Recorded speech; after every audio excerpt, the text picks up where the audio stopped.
Hello. Hopefully that worked. Hopefully everyone can sort of see and hear, because I'm always worried when we get these things started as to whether or not it's actually going to function properly. So, um, I guess I have a bit of news. And welcome to the to new membership there. I see Runkle is on Lawyer right now. I just had to pop off because he said he was going to go for an hour. I should have known that there was no way in heck that there would be an hour there. But yeah, I scheduled this. I should have given myself a little bit more, what is it? A little bit more wiggle room here. And I'm on my headset cable. So how's everyone doing? I'd say, have people got a drink? I don't know how many people are enjoying a sip on, actually, I should have a glass. I'm thinking it's been a pretty good day on my end. I do have a glass. It's the wrong shape of glass, but I'm going to do it anyway. I'm going to pour myself a sip here. I see we've got eating ramen from, and then it scrolls up. Ramen from Northern BC. I don't know if that means instant ramen or full-on professional ramen, but that is fantastic. I see vanilla whiskey with cherry syrup. That is good. MP Julian is a big disappointment in CQ. Yes, you are not wrong about that. How am I doing? I'm doing well. Lots of people are commenting on the t-shirt. And the t-shirt is in part because I'm here. I'm going to be talking a little bit about the Gundies. And this is a shirt that I brought back from the Gundies. So it's kind of appropriate, I think. If you're wondering, these guys aren't a sponsor, although maybe that'll change. I don't know. I got to reach out to them and just talk about some stuff. But this is a shirt for Viridian is the company. Viridian makes basically optics. They make red dots and lasers, and so the reason why the company is called Viridian is because they make green lasers and dots. Hence the red is dead, because normally it's red dots. So yeah, this is they make basically green dots. So lots of people commenting on the shirt. And I see, love the t-shirt. You're normally wearing a button up. I don't own that many t-shirts, to be honest. And a couple of the ones that I own, I don't think are the ideal for I don't think are ideal for what do you call it, for streaming, because sometimes people buy me offensive ones. So yeah, that's not the best. And I'm just tossing out an invite here if I can. So all right, so people have wanted to know about sort of what the Gundies was like, and so I thought maybe I could play you guys a little video. Give me a second here, and I'm gonna pull that up. Actually, maybe I'll put it up the another way here.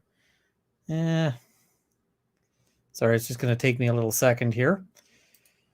And I'm trying to follow up on. I'm also trying to follow up on this this story out of Calgary with the Last of Us. Now, I just put up a video on that earlier today, but if people haven't been following this, The Last of Us, somebody pulled up an airsoft gun and used the scope of the airsoft gun in order to basically wanted to get a better view. So he pulled that out and he was looking at the filming. Now somebody saw that and it freaked everybody out, and that shut everything down. So that was not ideal. And it looks like, I'm just trying to see, it looks like they're done arguments and it's over for decision. So that's interesting. I'm going to follow that one and try to wait and see what the decision is, because I think that's really interesting as to that. But that's kind of an interesting angle and interesting thing on what we'll be seeing there. I think it's a great sort of case, but I mean, you don't want to use a scope as a sighting device. That's like Baldwin level gun safety, unless it's like this. Like this is a rifle scope. It's detached, and so it works fine. Although there's nothing I can look at here that isn't like way within the scope distance. But maybe I've got a couple here.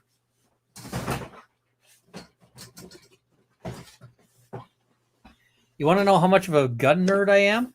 I literally have a spare rifle scope just sitting behind me in a box. So yeah, here we've got a great big rifle scope here, and so I mean it would work just fine as a viewing method. But you don't want to do this when it's attached to a rifle. That's a great way to end up in all sorts of problems. I've been hunting, and I had a guy who decided to see what I was up to with a scope on a rifle. And I will tell you, I was very upset with him. And he was like, "What? It's not loaded." Like, okay, man, sure. All right. So yeah, he was charged with 3 counts of mischief, and yeah. All right, we're just waiting to see. Okay, so it looks like my trailer is up and loaded, and let's see. And I see, do I ever do range, or would I ever do range content? Yes. So that is a plan. So let's play my little trailer here.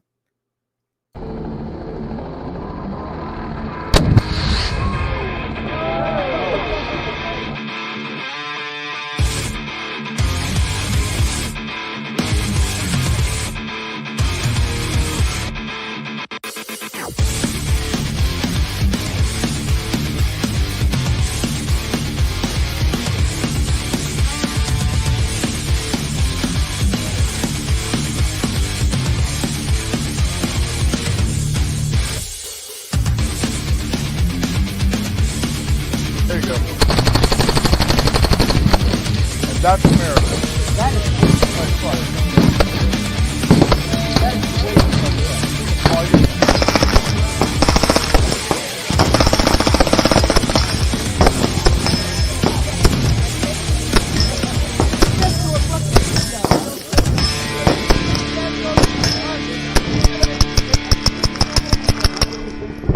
Where are you guys at? We always laugh.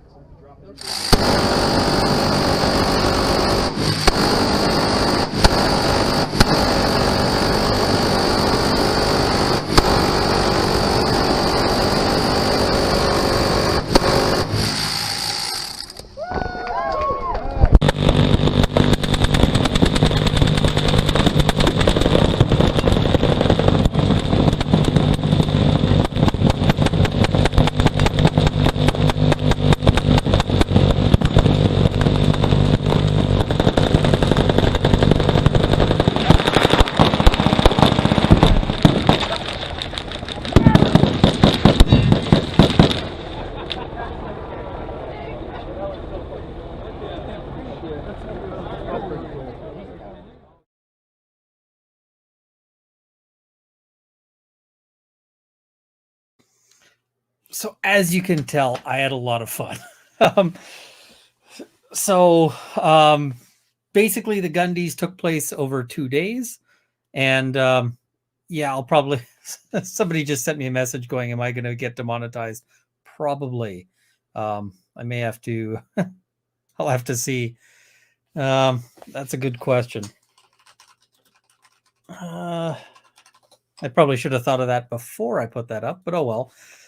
So yeah, that was just kind of the range use there, but we'll have to see. But yeah, it's I'm just looking here. So that was, sort of day one. Day one has a range day and is, a big aspect there. All of this was done, legally. Everyone there's all of this stuff. People have the appropriate licenses as necessary, and this is on a range. So, yeah, nothing, nothing improper. Nobody got hurt. Nobody got injured. Everything was fine. If anyone got injured, it might have been like tripping over something or something like that. But yeah, by and large, that was. Just a great aspect. Somebody's asking, how far away are the animals from the gun range? Way far away. I'm pretty sure the animals can't hear a thing at the gun from the gun range.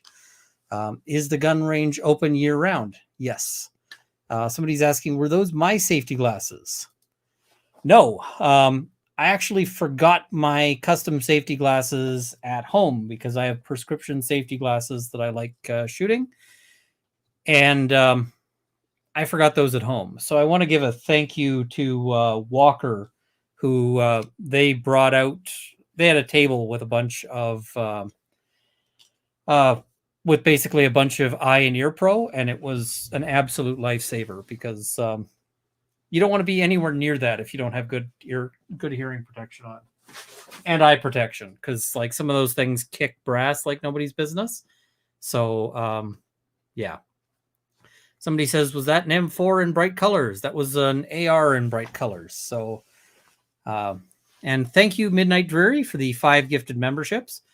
Let's see. What other things could I get up to? Well, one fun thing that I got to do was play with this.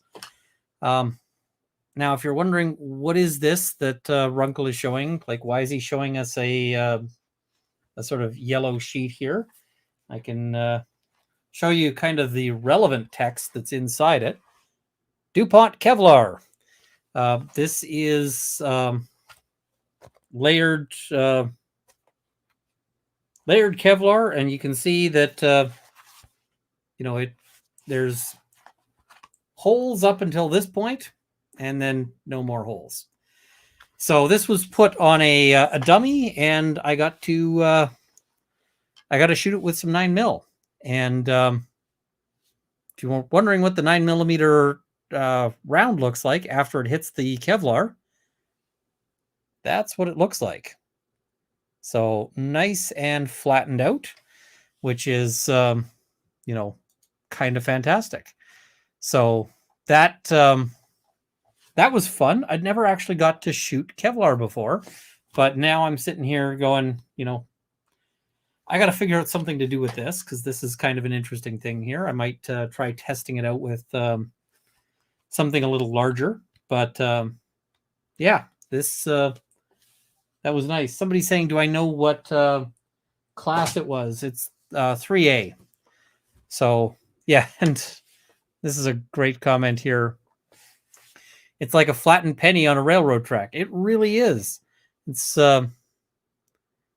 and you can see these, are full metal jackets, so they weren't testing it out with, sometimes they'll do a demo with something that doesn't penetrate as well, but this is fantastic. So, yeah, it was a good time. Day 2 was like the awards and all sorts of events at the range, like riding on the tanks, and you could go and feed the giraffes. I didn't feed the giraffes. I kind of like, next time I got to feed the giraffes. There were helicopter rides. I didn't ride in the helicopter, but next time. I'm hoping there's a next time because man, that was a lot of fun. But yeah, it's just I had an absolute blast. Somebody says, are not bulletproof vests illegal in Alberta? They are, unless you've got a license for the vest or a firearms license. If you've got a firearms license, then you get an exception. So that is fantastic. So yeah. Are you going to attend any more court cases in person? I would like to. One thing I really want to do, and I'm going to try to push for, is I really want to try to film a day of docket court in Alberta. And docket cord is just the ordinary basic crap. This is the stuff that just is very pedestrian, run of the mill. It's a lot of adjournments, a lot of there'll be some speaking to bail. There will be some. There'll be just as well some guilty pleas and stuff like that. It's very sort of straightforward and simple, but it's the ordinary mechanics of how our system works. And I would love to be able to show that off and, sort of explain it. Travel Lounge, Jesus, Ian in a t-shirt. Yes, this is a t-shirt that I brought out for this, or that I got from the Gundies there. So, yeah. Now, I like that the first Monday is on a Thursday or Tuesday. I think that's supposed to be, because it is Tuesday today. Yeah, I had some not lawyers and dragons. I had some Hardy's travel agency related stuff to do yesterday. So that's what I was up to yesterday. That I don't know when that'll be going live, but that'll be going down soon, or going soon. Hey there, Uncivil. How you doing? And there's a good question from Jeff Holman there that I want to address as soon as we can. But so yeah, it's been a lot of fun. I met a lot of cool people. I gotta reach out. Did I see Autumn's Armory? I did. She is really tiny and really badass. She would absolutely kick my ass in a shooting competition, like not even close. And yeah, she is super small. And all right, so I see, just to help offset any demonetization, congrats on your win, Ian. Well deserved. Thank you very much. Was I playing Gimlet or another character? I was playing Gimlet. Gimlet Otterfiegel. It's been a while since I did the voice, so I'm out of practice, but I'm looking forward to doing more of it. I guess that's a bit of an announcement. We're still working it out, but I'm trying to license a song for the Role of Law channel, and if I manage to get that going, either way, we're going to be doing more of the Karen Doesn't Make Change campaign, which is the one that's got currently. It's designed to have like a rotating cast, but currently the people sort of there are myself, Uncivil, Secret McSquirrel, David. We've got sort of a group there. So that's our current sort of group there.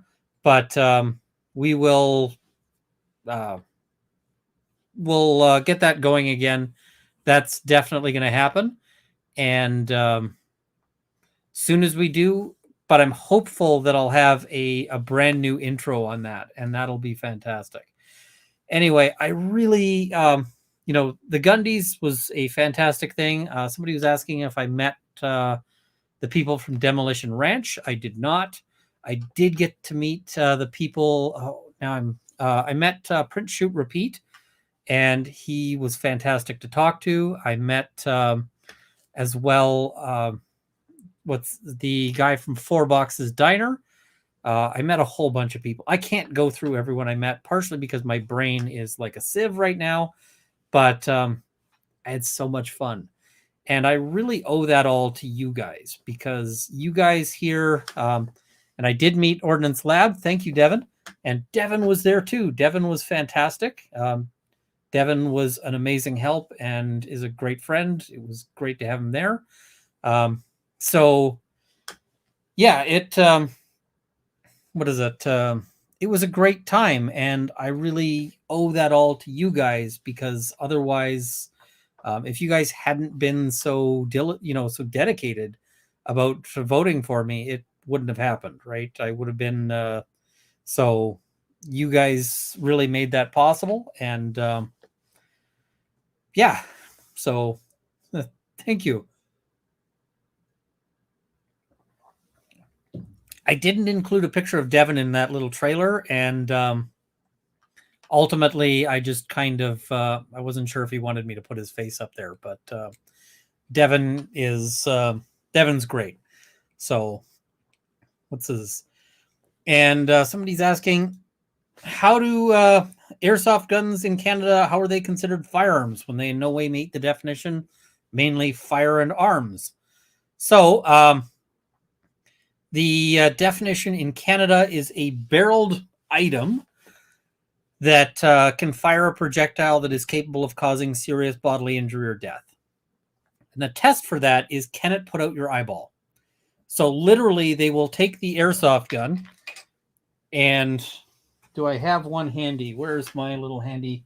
1 second, I got to get a volunteer.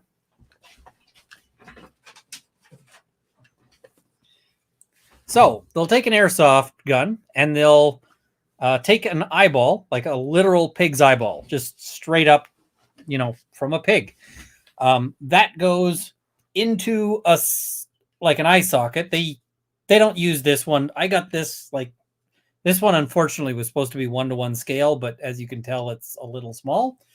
I've got another one in the garage that is my current useful one, but they stick it in there and they pin the the optic nerve in, and then they shoot it with the airsoft gun from right up close. And if it punctures the eyeball, then that's a firearm. And if that sounds stupid to you, then congratulations, you are most people. But that is how they do it. Now, if it can't shoot above 500 feet per second and 5.7 joules, it has to be able to do both of those things in order to then qualify as as one that you need a license for. Trufflehound, I got to go explain gravity to an architect. Ooh, that's going to be hard. Good to see you on a live again, Ian. See you soon, mate. Chat, check out Roll of Law. Yes, absolutely. Yeah, blowguns are expressly banned. They are banned separately. So, yep. See, it's 1-to-1 for a child skull. Yes, but that is creepy. So, yeah, because an airsoft gun is, technically a firearm, there were other charges they could have hit the guy with. They didn't. That is good. So an official Red Ryder range carbine action 200 shot range model with a compass in the stock and this thing which tells time and can shoot your eye out qualifies? Yes, because it can shoot your eye out. So that's enough. Yeah, I think that blowguns being banned is stupid. Throwing darts are legal. Throwing stars are not. It's really kind of silly. So, but yeah, there's been a whole bunch of interesting developments in the news. Oh, and I should show you the silliest. So I've got a sequence. I've got a series that I would like to do more on. I'm waiting for my firearm business license to do the next installment. I've been waiting on that for 2 years, by the by. But I did the first one, wherein I determined that this thing is technically a firearm in Canada. This is the Nerf dog ball launcher. You can see Nerf dog. So, yeah. If you have a firearm prohibition, if you are banned from having guns, you can't have that. Which, sucks for your dog. Also, some people were saying, of course, Runkle has a skull at hand. And I just want to let you know, that's not true. That's unfair. That's hurtful. Because, of course, Runkle has 2 skulls at hand.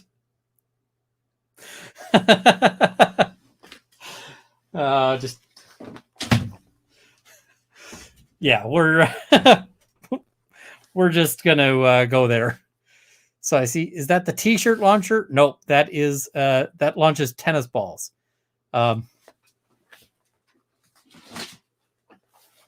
Yeah, I got this one because I initially bought that other one and it was too small. So this one is the right size for me to stuff a pig's eyeball into and then use it. So that's what this is for. This is explicitly for testing pig's eyes things. So somebody's asking, what about slingshots? Are they legal? They are indeed, because they don't have a barrel, so they're not considered a firearm. They're not considered a firearm under the criminal code, which is the big important thing here, because if they are considered firearms for some other legislation. So here in Edmonton, there is laws that restrict, things that shoot projectiles, and I think it is included there as well. So yes. Exactly how many skulls do you have in your home right now, aside from the ones in living humans' heads? If you count the garage, I'd have a third. So the third one is out in the garage. So, yeah. They're still yapping on the lawyer. I would be there too, if not for the fact that when he said I want to do 45 minutes to an hour, I was like, we're going to do that. So I'll set it up to run right afterwards. And then I was like, oh, right. Yeah, that's not going to work. So lots of news stories that people have been asking about. And so let's talk about some of the interesting ones. So one that somebody was asking about here, and I'm just going to bring this up. What about Crown prosecutors now having to approve charges in Alberta? So people have been wondering about that. So previously, the in order to lay a charge, the police would just do it. So the police would actually go, and at the same time that they would, they arrest somebody and the police say, we are charging you with this. Now the police are going to say, we want to charge somebody with this. And then they're going to refer that charge to Crown prosecutors. And the Crown prosecutors have got to stamp that with, yes, that will go ahead, or no deal. And so that's going to slow things up a little bit, but we'll have to see whether that ends up being a good thing. Because the important thing on that is that fundamentally,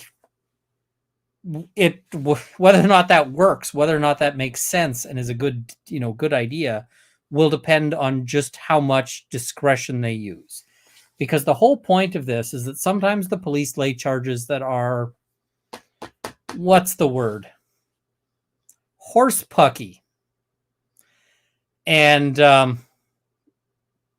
the idea behind this is that those charges can be killed before they end up wasting a whole bunch of court time and before they end up causing a bunch of problems down the road. But that doesn't necessarily mean that they will be. So we'll have to see, right? We'll just have to see what's going on there. And I see somebody saying, Runkle, do you ever follow up weird cases? Please review, if possible, the Ellen Greenberg story and pass it along if possible. I will try to do that. Did I watch today's SECU meeting? I watched some of it. Chief kept bringing up full auto. Yeah, there's a lot of... It was very clear that there was a lot of misunderstandings because he was talking about full auto. And to be fair, part of why he was talking about full auto is that, unfortunately, because of the sort of state, because of some of the poverty on reserves, because of, these sorts of things, there's more crime there. It's, this is a thing we need to work on. We need to provide funding to help deal with it. We need to provide funding to help resolve, and reduce some of these issues. But full auto firearms sometimes appear there. It is a thing. What is SECU? It is the committee basically looking at Bill C-21. And I heard it through the grapevine that YouTube reversed some of its profanity changes. Yes, but not all. So, yeah. Who approved charges against the guy who killed a home invader while protecting his ma? Yeah, I don't know. I mean, I've heard through the grapevine that this guy might not be ideal, but I don't know. Lady Draconis, sorry, I'm really beat. Y'all have a great night. Congrats again, Ian, on the Gundy. Thank you very much. I really appreciate having you here. If you're tired, catch us on the replay. So, although I gotta say, because of that video, I might end up privating this one, and I'll throw that little Gundies trailer up on locals. But I may have to cut that out on this one just because of some stuff. So yeah, that's unfortunate. Let's see, what other fun and interesting chaos has there been going on? Oh, let's talk about this one. This one is a fun conversation. Who here likes the Trailer Park Boys? Show of hands. Anybody anybody watch the Trailer Park Boys? And Carrie Bear, I love seeing comments like this. This is my favorite thing. You know, congrats, Runkle. I hate guns, but have mad respect for you and your commentary. Enjoy hearing your well thought out and informed viewpoints. We can disagree about things like this, and I don't have any ill will towards people who dislike guns. It's just, I think we need, you know, I like the idea of people being able to use what they like, you know, in terms of, you know, in a responsible and, you know, decent fashion. So yeah. Somebody's saying, who are they? So the Trailer Park Boys, and I would play a clip of them, except that they are really strong on you know, knocking streams out if you play their content. But they're a Canadian series basically about a trailer park. And it's actually really funny because a lot of things in it are surprisingly accurate about the criminal justice system. It's a really funny show, and it's clear that there were actually some lawyers involved in it. I understand that one of the producers is a lawyer, so that is fantastic to me. Anyway, one of the things about the Trailer Park Boys is that they're often involved in marijuana dealing, because at the time the Trailer Park Boys was on, marijuana was illegal. So now that it's legal, the Trailer Park Boys wanted to launch a brand of CBD gummies. Makes sense as a tie-in, right? You know, it just makes some good sense to me. Here's the problem with that. And you're going to go like, wait, why is there a problem with this? Like, doesn't that just make sense? Nothing that makes sense in Canada really is going to, you know, that's not how we roll here. We don't roll with things making sense because we've got some very strong rules. And I'm just going to see if I can actually manage to wrestle StreamYard into letting me show you those rules.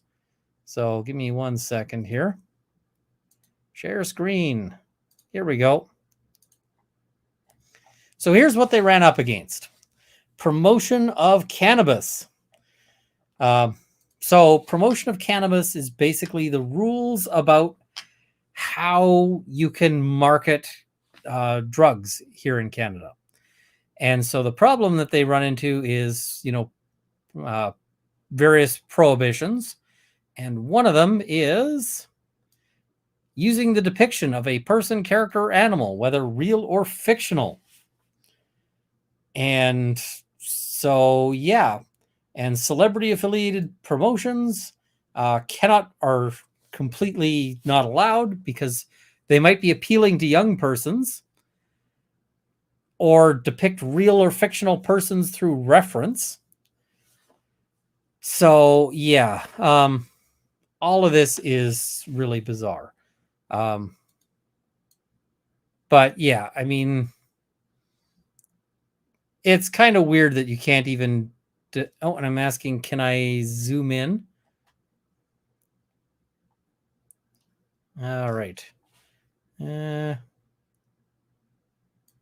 we go. Can people read it at this point? Yep. No mascots. Correct.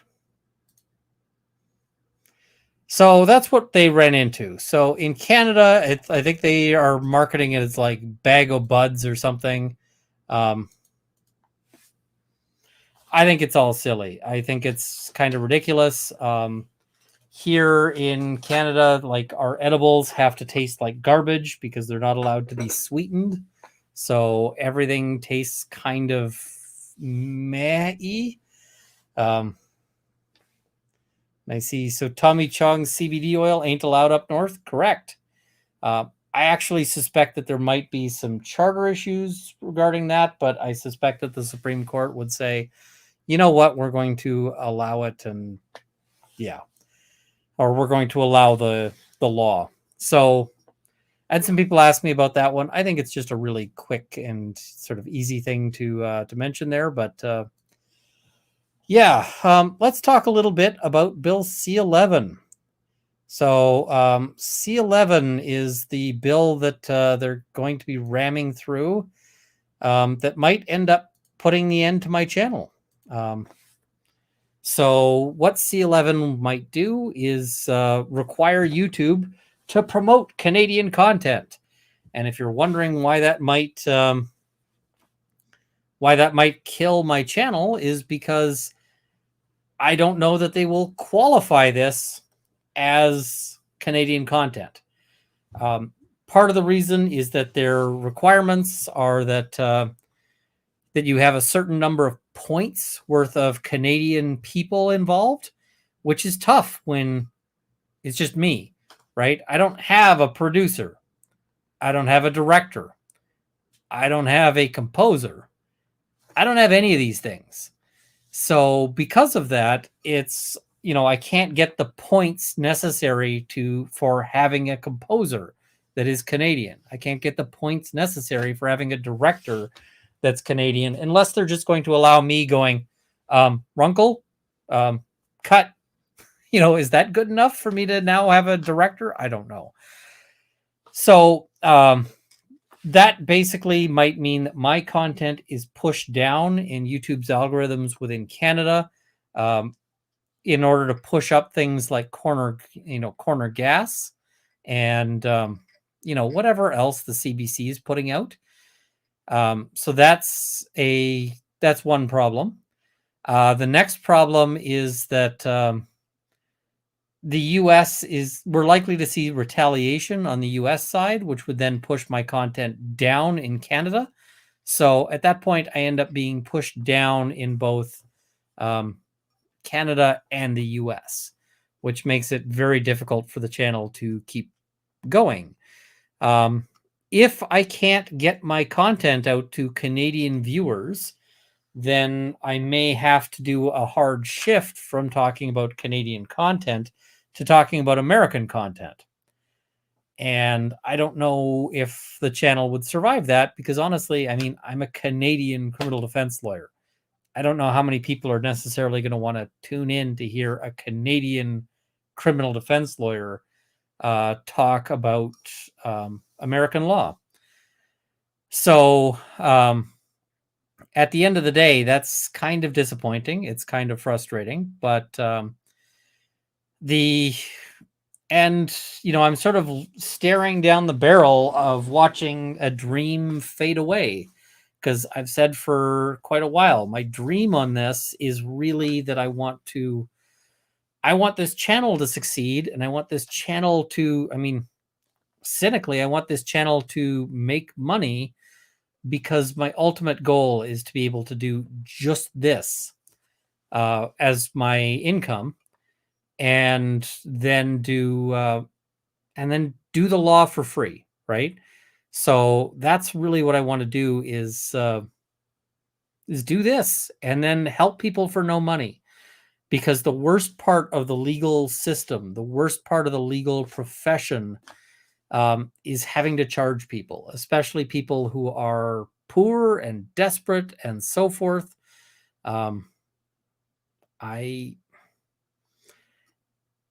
It makes me sad. So I really hope that doesn't end up being a thing that goes away.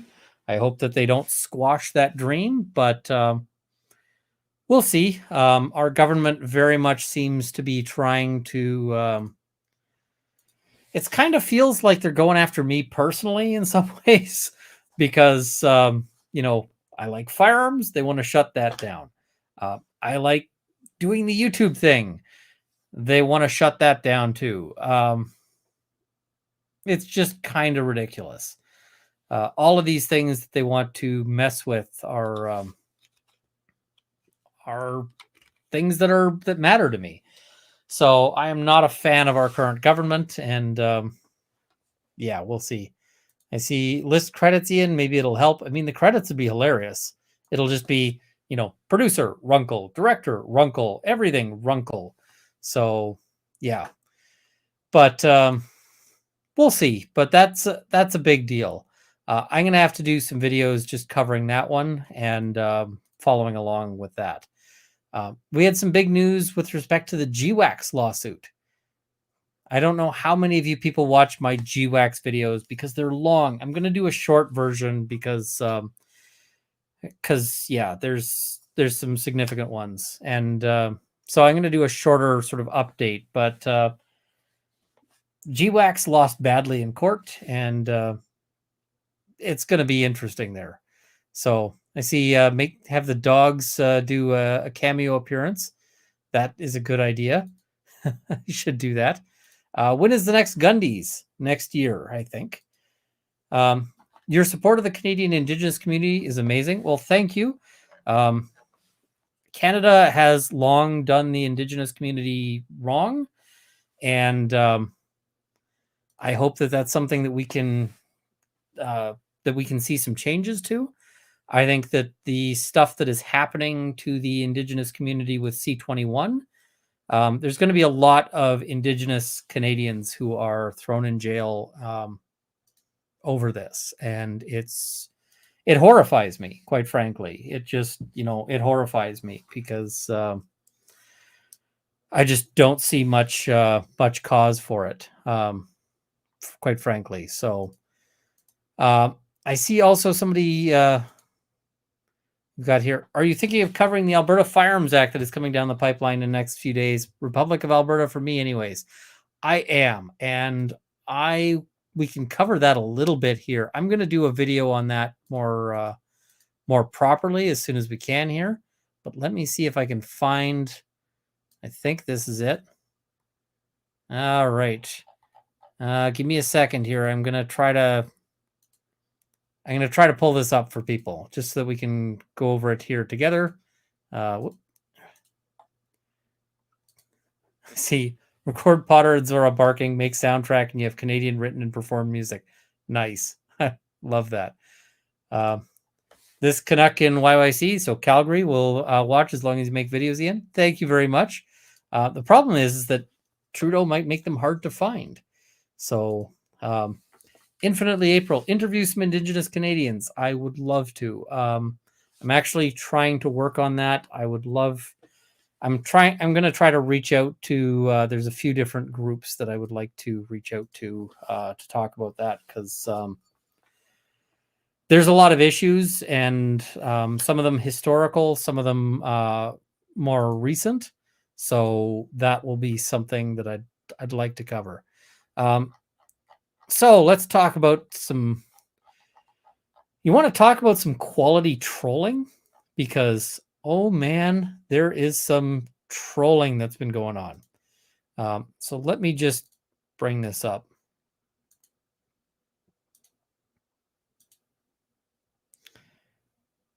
Bill 8, Alberta Firearms Act. So yeah. And somebody's asking, what does CanCon mean? It means Canadian content. It's the sort of usual shorthand.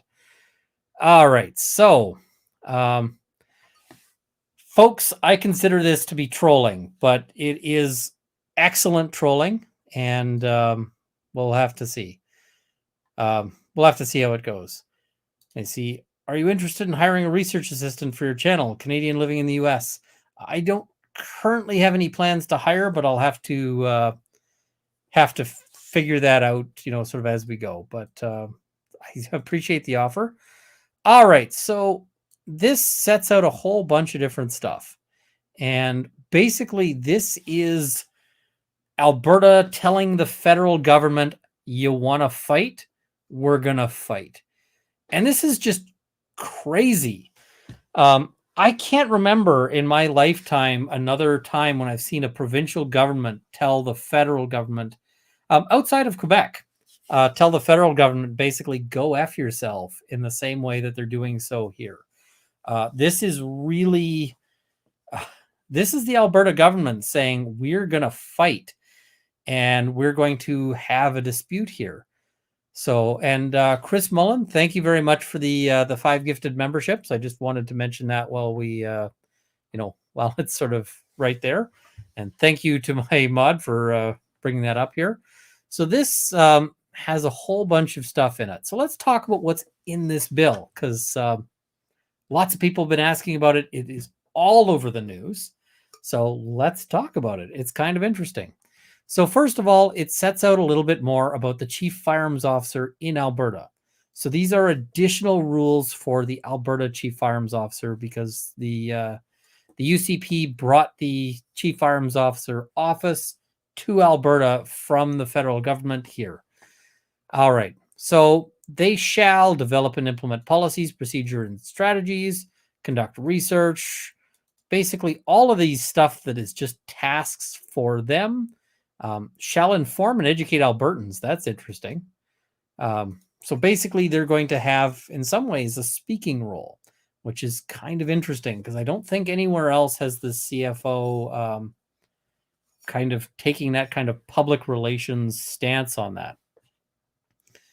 So, and so shooting clubs and shooting ranges, they have some definitions as per the Firearms Act. Now, this is where things are going to get interesting. Licenses, approvals, and authorizations. Subject to the Firearms Act and the regulations made under the Act, the Chief Firearms Officer may establish rules and requirements in respect of licenses, approvals, and authorizations under the Firearms Act of Canada that relate to public safety and any other prescribed manner or matters. The holder of a license, approval, or authorization under the Firearms Act shall comply with the applicable rules and requirements, and they may revoke a license, approval, or authorization if the holder fails to comply with the applicable rules. This is interesting because they can revoke it based on their rules and requirements. This is seeming... Now, this would be something that I'd be saying is something where they're taking power from the federal government, except that the Firearms Act in Canada kind of lets them do this anyway. So, yeah. And I see a request for zooming in. Let us... Nope, that's not... That's out. How do I... All right. How do I get this?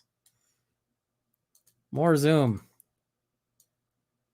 All right. Are we better? Yes. Hopefully that's good there. I see also, if anyone didn't see the locals video on the Megan Hall case Runkle did, it was excellent. Not paywalled either. Yeah, that case is... We'll get to that one. I'll talk about that one a little bit here because, yeah. Emily joined Peter and Rob. Well, they all have an invite here if they want, but sort of when they're free. Peter is celebrating a big milestone, by the way. 200K is huge, so that is a big thing. I just screwed up on the scheduling in terms of having the overlap here. All right. So annual report, they have to submit an annual report of a bunch of their stuff.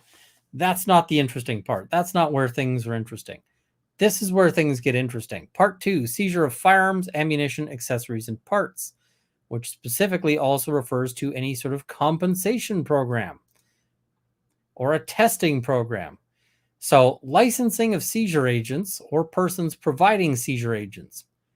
The minister, in accordance with the regulations, may, not shall, not must, may, it's their call, issue a license to an applicant authorizing the applicant to A, act as a seizure agent, or B, engage in the business of providing seizure agents. A licensee has the powers, duties, and functions set out in the regulations, and the minister may renew, amend, suspend, or cancel a license in accordance with the regulations. You might be saying, what are the regulations? We don't know yet. That's going to be coming. And they can amend the regulations fairly easily. All right. The minister may impose terms and conditions on a license, and a licensee shall comply with any terms or conditions. Prohibitions. No person shall act as a seizure agent without holding a valid license, and no person shall engage in the business of providing a seizure agent without holding a valid license. And compensation, the minister may establish and operate in accordance with the regulations with respect to the payment of compensation relating to firearms and accessories, etc. They can establish testing. Now, penalties, if you want to run seizures without their permission,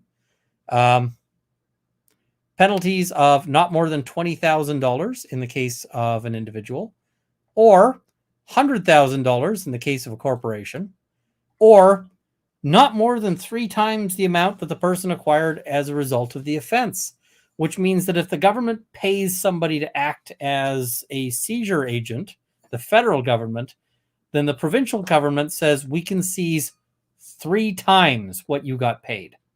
3 times, right? So, yeah, basically this is saying if you guys are trying to establish some sort of, firearm collection scheme here in Alberta, we're going to impose all sorts of fines. We're going to impose all sorts of penalties. They're going to get locked into constitutional litigation over this. This is, if this passes, there's going to be a fight that goes to the Supreme Court over this. In fact, it wouldn't surprise me to see the federal government just launch a reference case, which is a way that they can sort of ask the Supreme Court a constitutional question. And, without necessarily having a case about it, they might decide to sue. They might decide to go with a reference case. But either way, it would not surprise me at all to see this heard at the Supreme Court, for the Supreme Court to decide, wait, can they do that? Is that something they're allowed to do? And we'll have to see. But they're picking... It's been a long time since we really saw a lot of this kind of constitutional fighting with the Supreme Court. And now we're going to see it. And I see Clone 42. Supreme Court will take judicial notice that grabbing guns improves public safety. You bet they will. So, yeah. All right, let's cover some super chats here. Laura Christine, thank you for the YouTube membership. Selena, thank you for the membership. Joe Lloyd, thank you very much. That's very generous. Much appreciated.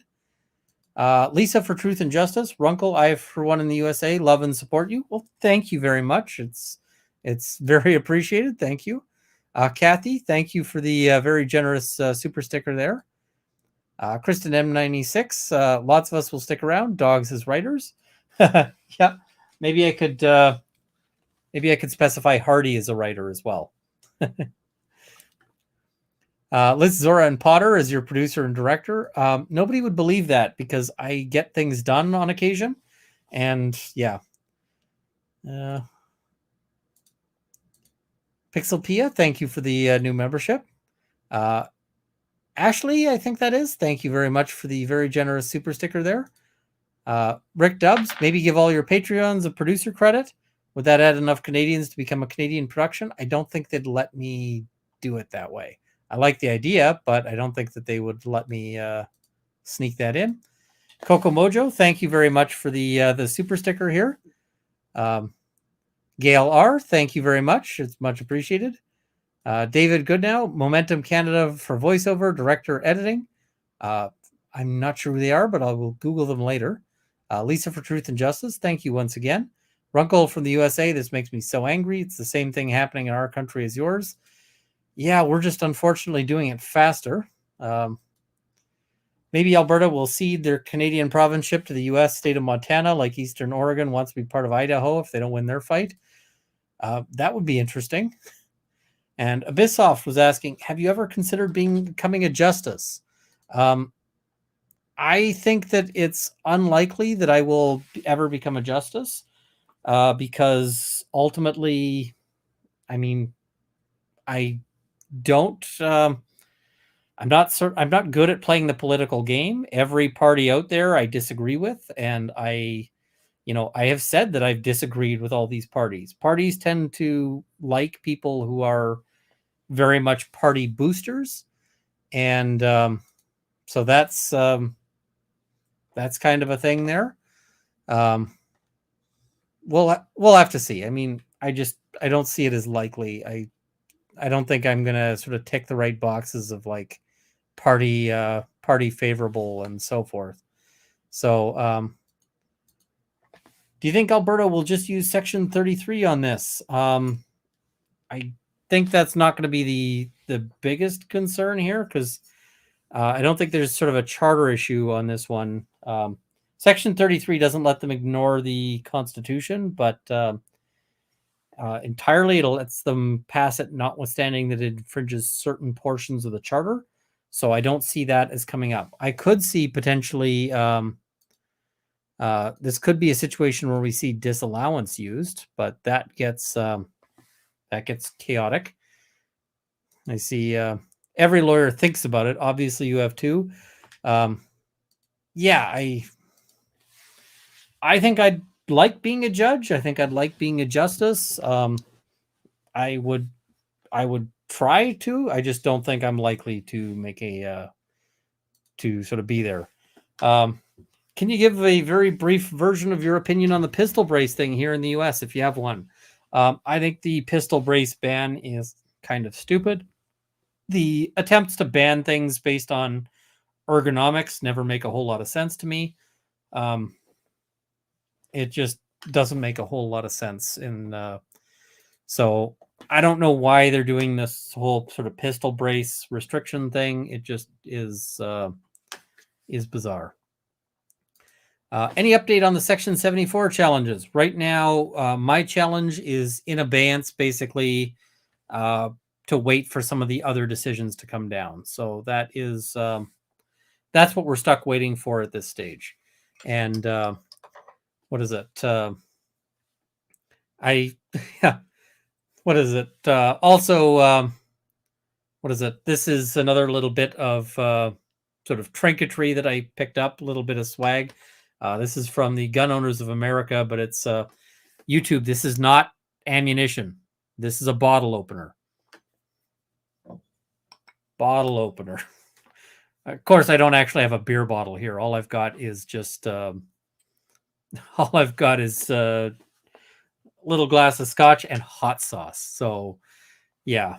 And I see Runkle would be the political honey badger. Yeah, sometimes people tell me that they want to see me run for political office, and I don't want to run for office. And part of the reason is that Canada has this system that has what we call whipped votes, and whipped votes basically mean you either vote the way the party says, or you are or you're kicked out. You're kicked out of the party.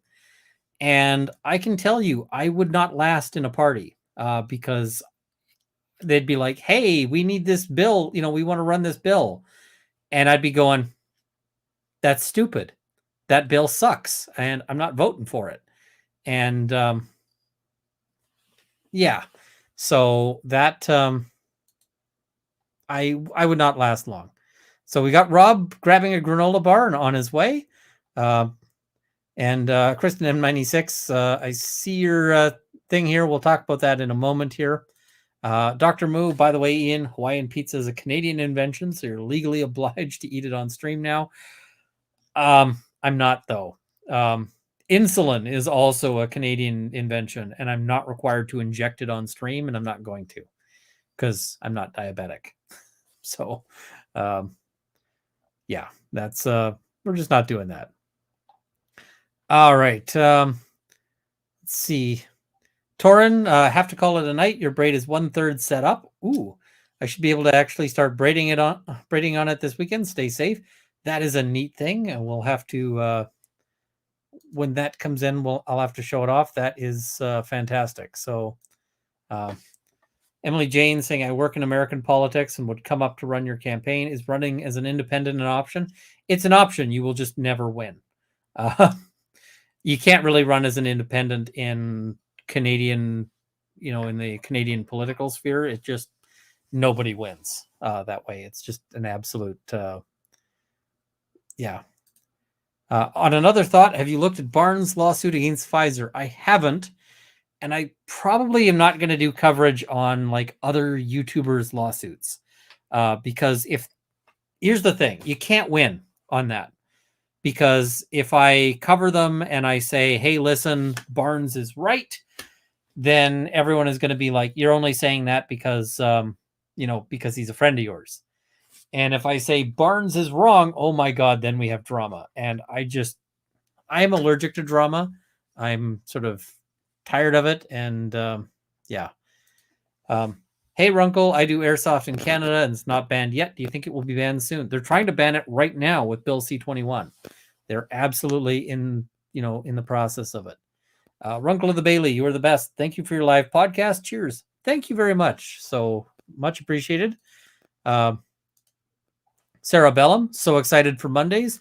Yes, I'm thinking I'm going to do this as a Monday thing. I need to touch base with some other people because I don't want to sort of step on their toes. But yeah.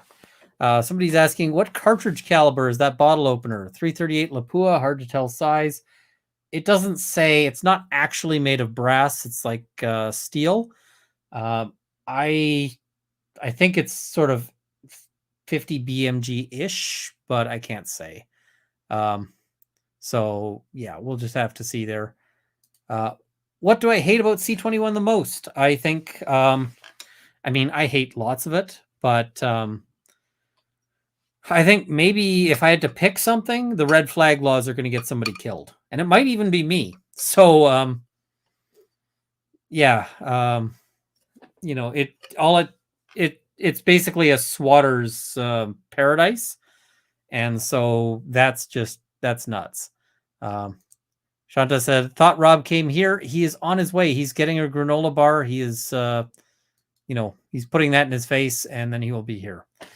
Joe J, I'm curious, the Alec Baldwin case, you think we'll get to see the trial if it comes to that? And did you see George Clooney's response back when the story first came out? Short interview on YouTube. I didn't see his response. I'm curious about that now. I don't know if they'll, put it online, but I hope so. If not, it's one that I may well travel down to see.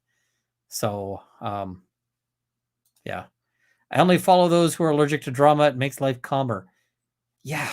I don't get it, right? It just doesn't make a whole lot of sense. So, Tuesday talks with Runkle of the Bailey. Yep, that is that is entirely a possibility. I'm just trying to figure out like times, right? Because so many people have live streams, and I don't want to end up sort of pushing somebody out or whatever. If there's somebody else who only streams once a week, I don't want to sort of stomp on them and whatever else. Jahania, thank you for the membership. And Kristen M96, did that fool who said those lies about your thoughts on females ever come back after we all defended you? Oh, he's gonna keep going. Don't expect him to stop. It's just he's gonna keep proceeding. That's kind of the thing, right? If he can't attack the logic, he's just going to attack the. He's just going to make a cheap ad hominem. It's just a cheap shot. And I see somebody saying, "What was that?" It's not really worth sort of going over. The guy sort of did a call out, and he was trying to be like, "Hey, Runkle is sexist and racist and whatever else," and it was not successful because the people who watch my channel know that's not my game, and they know that's not my style, and they know that's not my they know that's not really what I'm here for. So the people who've seen my stuff were like, yeah, no, that's not it. Sorry, you've got the wrong dude. And that, I'm tremendously grateful to all you guys for for sticking up for me, and but ultimately that's really what you got to, the way you get there is by building credibility. And yeah, it's Runkle, who has a 46% female audience, is a misogynist. Yeah, that guy got roasted. Ultimately, for a guy who covers gun content, to have a 46% split is insane, right? It's just crazy. So, yeah, but yeah, he is, he's doing what he's going to do. And I'll just wait and watch. Somebody was asking if I'm going to sue him. Well, not at this point, because I don't, but we'll see. If the guy goes far enough, then maybe we'll see. And, maybe I end up covering a case and trying to get the guy's house. We'll have to see. But hopefully he knows enough about defamation law to stay in his lane. Because, yep. He also took down the tweet that had my image in it because I think somebody warned him that that if I felt like it, I could probably have come after him on the copyright aspect of that. And I don't feel like it. Like that's, yeah. So, yeah. But ultimately, I mean, that's the thing. People are asking, like, why don't you go and, like talk about this and talk about that? It's like, yeah, I'd much rather be the guy who speaks thoughtfully and, yeah, so I don't want to say anything that's going to cause drama here, but there's certain things that I just don't do on YouTube because it's not my thing. It's not who I am.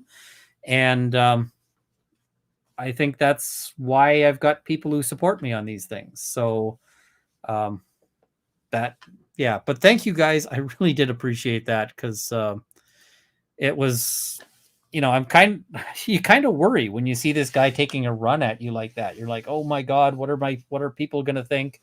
And, it was much nicer to see people going, hey, we support you. All right. Enough of that because somebody has finished eating the world's largest granola bar. Oh, come on. The chat was like, granola bar. My chat was like, hey, did Rob have to go to like another state to get that? No, it's downstairs. I figured you probably needed to go to the bathroom. You needed to get a drink. You needed to, all of that sort of stuff. Just a little transition time. It's fine. We're good. We're good. And I just, I'm also amused at just how much people are shocked by me in a t-shirt. What's wrong with that? That's the t-shirt for the sponsor for the award you won. I love that. It is. Yep. These guys were the sponsor for the award. I got to reach out to them. They were such lovely people. The people from Viridian. Well, and really cool tech too. This company Viridian that sponsored the award that Ian won. Oh yeah, breakout creator. So really cool tech that I'm sure we're going to be talking about at some point in time is essentially a rail mounted camera that automatically turns on when pulled from the holster.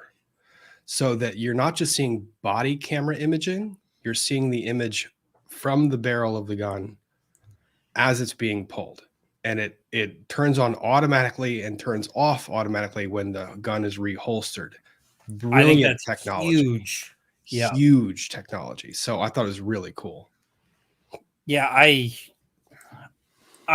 really want to see about bringing them on to talk about that stuff. And because there's so many situations where it's like, hey, one of the things I really like about it is that it's something you can't turn off. And there's no reason for an officer. Like usually officers are like, we have to be able to turn our body cameras off because like, what if we're in the crapper? Right. And it's like, okay, fair. But you shouldn't have your gun out in the crapper. Exactly. That's why I love the tech because there's no override on it. There's no override. The second the gun is pulled, camera's recording. And it doesn't stop recording until the gun is holstered again. Like the number of times. And the other cool thing was Viridian, when they were talking about the numbers, there was like a couple $100 per camera, which is like nothing for a piece of police equipment. Yeah, exactly. So I really like that. And I note here, this is an interesting one. The first gun camera for a revolver was patented in 1932. That's cool. Have you seen that patent? I have not. I love looking at old patents, by the way.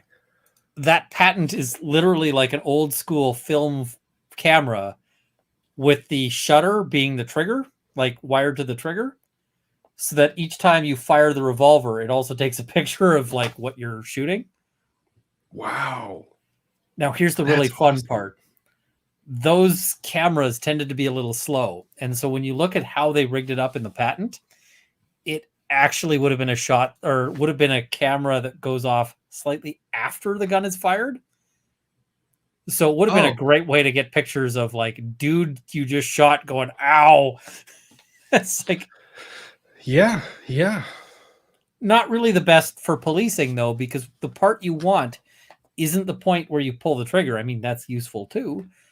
But really the part you want is the part where you actually capture up until, like, why did the officer take the call to Well, and I made the point when I was talking to this guy of a case that was about a year and a half ago, 2 years ago maybe, in DC, where a cop was chasing down a suspect, yeah, and based on the body camera imaging, you couldn't see what was the officer was testifying. The officer testified that the person reached behind them and drew and yeah, pointed the weapon, and you couldn't see that from the body camera because the officer was running in pursuit. So the arms are crossing and all of that is happening. And if that technology were in place now, luckily for that officer, there was another officer in behind that did see the assailant basically reach and point, and yeah. that cleared the officer.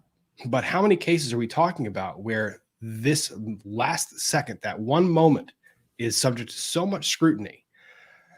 And that is a matter of that officer's life in prison, or their life and their career, and also the assailant. Like, how many questions could be answered by that technology? It's really pretty impressive. And the thing is that these cameras both help protect good cops and help Expose defeat bad ones. Because like, I can tell you from like vehicle in-car camera systems, like the ones where the police pull up and they've got the video, and usually the police officer has a little audio mic that wires to them, and the car has audio, so you get this sort of audio thing. But like, sometimes the video is just great for me as a defense lawyer, and sometimes the video is just terrible for me as a defense lawyer. But either way, it's good to have it, right? It's information. It's information. Information is neither bad nor good. It's just information. Like, I had one where the officer kept terrible notes as to this guy's this was a drunk driving case. The officer took terrible notes. Like, they were just god awful. And so you couldn't really tell why he actually, like, why he decided that this guy was drunk. And so I'm looking over this, and the I'm looking over this and going, hey, why is this? So I invite my client in, and then I get disclosure of the video from the car. And I can tell you, the video from the car ended that case. My client came in, he's like, I wasn't that drunk. And I'm like, so here's you. And, the cop pulls up, guy gets out of the car before the cop gets up there. Don't do this. In Canada, this will get you yelled at. In the States, it might well get you shot. Lots of videos out there of people getting shot, getting out of their car because police are worried that you're going to, turn and engage them. But the cop is just like, get back in the car. And the guy's like, I got to throw up. And the officer's like, don't throw up, get back in the car. And he's like, I got to throw up. And so the guy staggers over, throws up repeatedly, falls down into the vomit, and then gets picked up. And it's like, okay, now I know why the officer arrested this guy for, and why they didn't bother doing a roadside breath sample. It's like, dude was clearly smashed, right? I gotta, and sometimes you can make the argument of like, oh yeah, the guy wasn't slurring. That's just his normal voice. Not this guy, because he's in my office and he's speaking just fine. I'm going, yep, we're done here. Yeah, we're going to plead this out. Yep. But I've had ones where like the officer says, I didn't use any force. And then there's a video camera of him just, throwing fists. And I'm like, we're going to win this. Like, officer is clearly not being honest here. His force is not likely to be justified. We're going to win. So, Like I said, information is neither good nor bad. It's information. Data is not geared towards one person or another. It's just data. Yep. And yeah, although I will say one of my favorite cases on the whole drunk driving aspect was so guy is sitting there and the police officer was noting how badly this guy was slurring and how he couldn't walk very stably. Mm-hmm. And I was like, all right. So the prosecutor this is what they're relying on because they never actually got a breath sample from the guy. They just actually forgot to ask for one, like literally forgot. So they're trying to prove that he was too drunk to drive based on his, his demeanor and his slurring. So I called my client up to the stand, and he's walking with a heavy cane because, yeah. And he gets up, and they ask him to swear, and he goes, I do. And then it's like, so I start off with, sir, you're so and so. Yes. Anything you want to tell us about, about you? He says, I had a stroke. And it was really bad slurring. And it was like, and the prosecutor just stands up and is like, we're done here. We're finished. Because it was very clear that it was stroke symptoms. The guy was struggling. The prosecutor was just, we are so done. And that was it. But yeah. Can I make an observation real quick? Yes. I am so happy to see that there's a certain tie that's hanging on the doorknob again. Right there. And it's matched by that one. Yes, the tie exchange operation. Now, I got to say, I think it was Lindsay on your Discord was like, you've got to sneak your tie into his bag. It was like, too good. And I now know every birthday gift I'm going to get Ian from like now until the end of time are going to be 9 million ties. He's going to have so many ties, and I'm going to get like the most embarrassing ties. I'm going to have to do one that's like next time it's going to have to be like just Murica, where it's like just maybe it'll just have the Second Amendment just printed out in like large text, and he'll have to wear that to a trial. You know what? I totally would. Yeah. Not like a gun trial. I'll just wear that to like some random like break and enter or like, something like just purely somebody's going to be accused of like, credit card fraud or check fraud or something. I'm surprised that there's still people pulling check frauds, by the way. Why? I'm not surprised by that. Who uses checks? It is this is something that's amazing to me is how prevalent e-checks are with account information and routing data. I'm surprised we don't see more of it. We see our fair share, but the banks have gotten really good about it. It's just wild. Yeah, it's kind of a rough thing, right? So but I mean, it just surprises me to see how much of it there is, and there's these companies like, hey, our payroll checks were stolen, and then somebody, what is it? And then somebody, filled them out for themselves and cashed them. And I was like, why are you still doing payroll by checks? Well, and tell me you didn't love the movie Catch Me If You Can. Like, tell me that wasn't one of the best movies like ever. Yes, Ian? But I know that the guy, like the guy it's about, his biggest fraud may actually have been his whole story about all of the things he did, because there's some debate as to whether or not that actually happened. Really? Yeah, I don't know, right? But it's just kind of an interesting sort of debate on that one. Interesting. A con artist conning Hollywood. Surprise, well, surprise. And the guy's actually got a business doing like security stuff now. So, like, I don't know, but it might be that he managed to turn sort of a minor thing into an entire career. In which case, good for him, right? I'm just like, but yeah, I don't know, right? Because I just can't say. But Where's the wood tie? The wood tie is safe. The wood tie is upstairs. The wood tie is being protected and guarded because honestly, it's one of my new favorite ties. I'm told that I've got a wood tie on its way, but I have to go to the post office. I've got more stuff waiting there. I also need to work on a system, and I need to apologize to everyone who sent me something.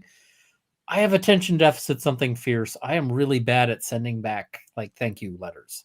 I am going to get a system together to properly send stuff back because, Oh, yeah, I have a stack. I have a stack, and I have saved like every gift and the address and the name of the person when the address was enclosed. That's sitting literally right there, and it's see, just a matter of me like having time to go through that stack of papers and write responses. There you've got a and maybe much better system than I do because oh, I had a system and which God, was it's kind just of a stack of scary. letters, and then it kind of got not existing. So I I'm know. a whole bunch of things I just can't reply to. So, yeah, It's just it's scary, intimidating, but I will get to it. And maybe with Murdoch being done, I might actually have time to do that. Yes, people still send thank you letters specifically and physically. Yes, I do. I love that. I think it's one of the coolest things that I can possibly do is to put like a pen to paper and say thank you. Because some of the notes that I've gotten from some of you guys, and I'm sure Ian is the same, have been remarkably, remarkably moving and huge, and they deserve a response. I'm going to. yeah, and I got to apologize to everybody I can't send a response to because I was saving the stack of them and it got destroyed by accident, like literally Potter, destroyed. Potter, What's that? Potter. No, it got moved because it was a Mm. stack of papers, and so I'm not going to point any fingers at anybody in particular, but it got moved into the box that is my burn box for like confidential stuff. Mm-hmm. So literally fire. Yep, that makes it hard. Because yeah, I mean, because when you're a lawyer, you get all sorts of stuff that like you have to deal with appropriately because it's super confidential and privileged and all of that stuff. So, um, yeah, my burn box got. I was like, "Where did those papers go?" Oh, I moved those into your destruction box. And I'm like, Oh, "Oh," so yeah, yeah, I'm feeling bad about that, but I've got to. I'm gonna create a better system. So. But this is an apology for the folks who I owe something to that I can't send them because I don't know how. So, yeah, Sky as a Neighborhood has it right. Um, or sorry, I didn't get back to you. I burnt it. Yes. Um, yeah. All right. We've got some super chats here. Steve A, thank you for the membership. Ariana Mejia, much respect for you, Runkle. We love you. Thank you very much. Ian went fishing in a suit, specifically with that tie. The yes. t-shirt is refreshing. Now, I just want to clarify. I was coming back from court, and I stopped at a little fishing pond and just was like, "Yeah, sure, I'll fish." I didn't want to change. I actually brought like fishing clothes, but I didn't want to change into a. I didn't want to change out of a suit there. So, yes. Um, Teresa GV, I'm so glad we have your insights. I feel like I know more about the US system that's ours. I appreciate your comparison. Lots to learn. Keep it up. It is good to sometimes look at it from the outside and also see the reactions of US lawyers like Rob to some Canadian stuff. Because sometimes those things are, sometimes those responses are, what the actual hell? It's a lot Because, of yeah. it. Jerry Mortimer was asking, is it really true that an old peace bond under C-21 will cause your pal to be pulled? I have a friend that may be affected. Yep, that is their current plan. Rebecca Howell, oh, Ian, that was a really cool axe and cover that you made, Rob. I didn't make him the axe. I just made him the cover. But Focus. there we go. So Rob had just picked out his logo, and I was like, I had the axe. I was going to make a proper axe cover for it, and then I was like, "Hey, let's get that done." And yeah, Rob's logo is hard to tool, but it looks good when you do. Yep. So, And then the other part that I made a comment on Peter's stream that you're going to hate me for doing this, but so there's the maker's mark. A maker's mark is essentially either something they do intentionally or something they do unintentionally that oh man, indicates it was made by a certain person. And I this do is hate this. I know you do. This is my favorite part about it because anything that I make anybody, if you give it to me, I will point out every flaw. And this is Ian's maker's mark. This little dropped stitch here. Yep. Ian comments on it like it's this bad thing. For me, it is bad. No, for me, that's the most important part because that tells me that it was handmade by you. So Yep. yes. That one was entirely handmade with, I think the only machine I used was the Dremel to do some of the edging. But otherwise it was entirely hand done. And each of those stitch holes was done with an awl and sort of stabbing it repeatedly, which, believe it or not, is actually really satisfying when you're in a bad mood. So, but yeah, no, it's, I mean, not my favorite stitching, but yeah. It's fine. That's what it's supposed to be. Pixie Designs, thank you very much. Kristen M96, have to do it. Rob normally wears a t-shirt. Ian wears a button down. Now Rob is in a button down and Ian is in a t-shirt. What happened in Texas? A lot of firearms. Did you see the little trailer I made? I didn't, but you better not take anything like private this video or do anything silly about that. That has been on YouTube for a while. That is safe. You can play that. Okay, well, maybe thought that trailer was awesome. Did you see the trailer? I did. Yes, I did. Okay, Ian. I played it for friends. It was. I watched the trailer. No, the one I made that I just showed earlier this stream. I didn't see that one, but it can't be worse than the Gundies trailer that they have on their channel. Fair. I'll run it again in just a moment here because you got to see it here. So 9 Inch Nails gal, we know you have stacks, Rob. Thank EDB for that. Law and Lumber, thank you for the new membership. Hey, that was don't troll me. I was renewing mine. I had the chat up. I had the chat up open on my other side. It says, "Do you want to renew?" Yes, I want to renew. Dang it! Don't ask me that question.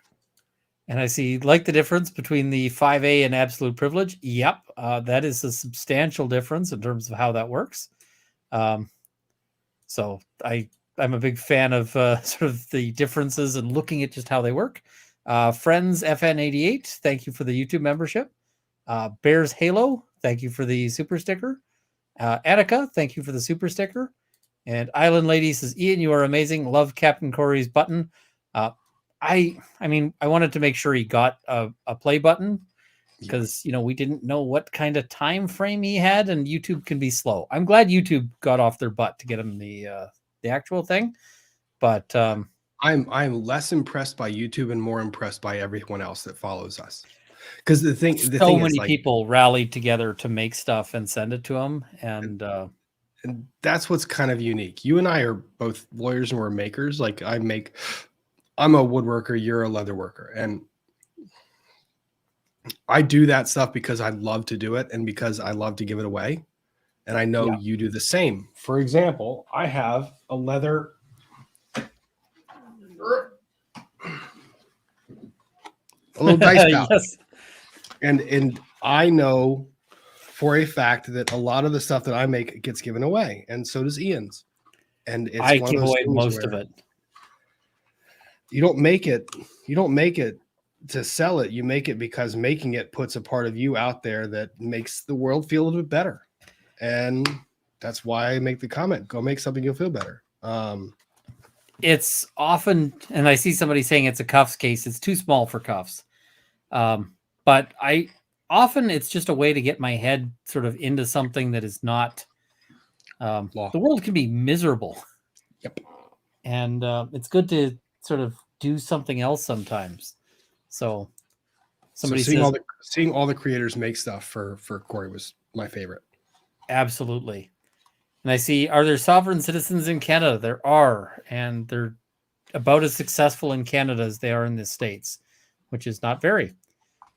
So I got to show Rob a Gundies trailer again. So let's roll that. Let's do that.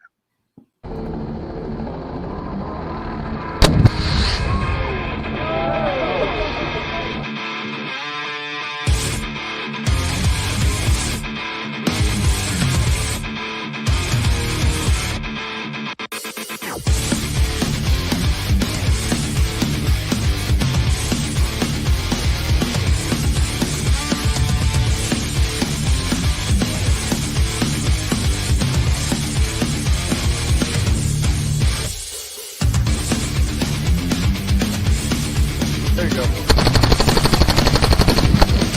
that's America. That is much fun. That is way too much fun.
Oh, that's so much fun. That So is. what you every time that minigun goes off, that was what, like $1,000 of rounds that were fired downrange?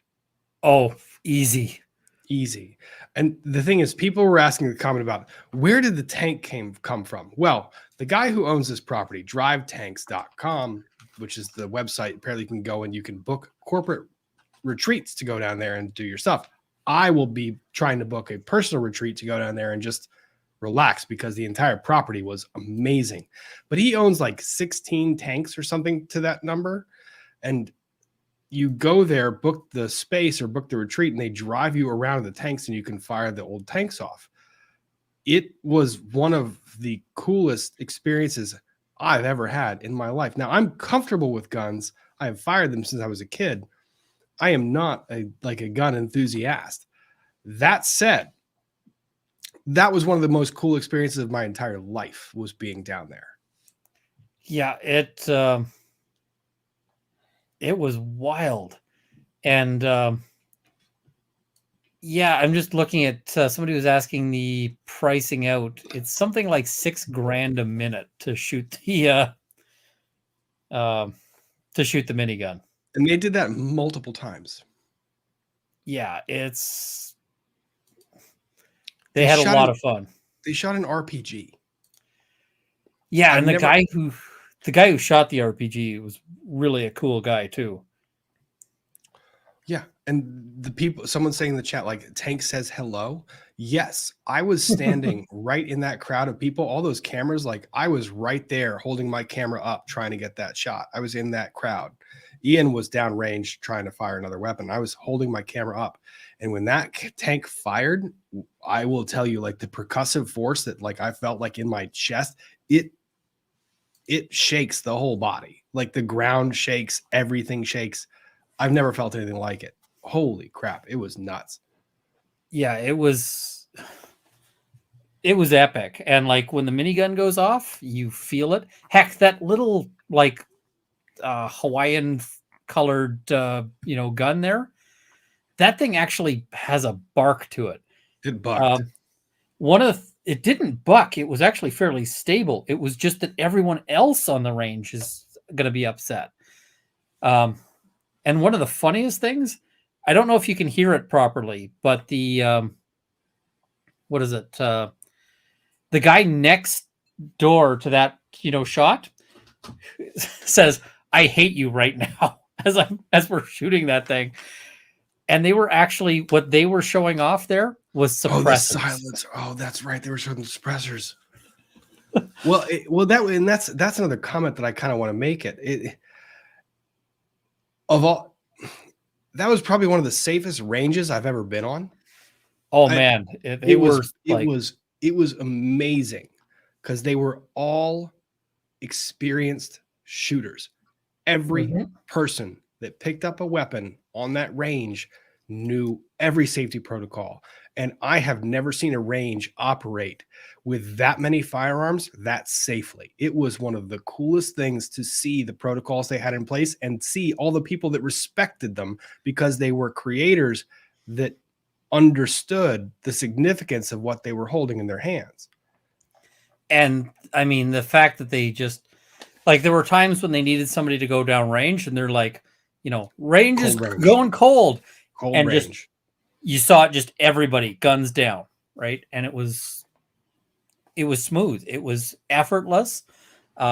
Everybody there sort of knew what they were doing. It was run like clockwork. I don't know if you listened in to the gun briefings that they were giving them, but the guy's like, yeah, if somebody's doing something improper, feel free to just grab them and take the gun away. And I'm like, yes, that is exactly right. Yeah. Yeah. If I'm doing something stupid with a gun, take it from me. And That didn't need to happen, but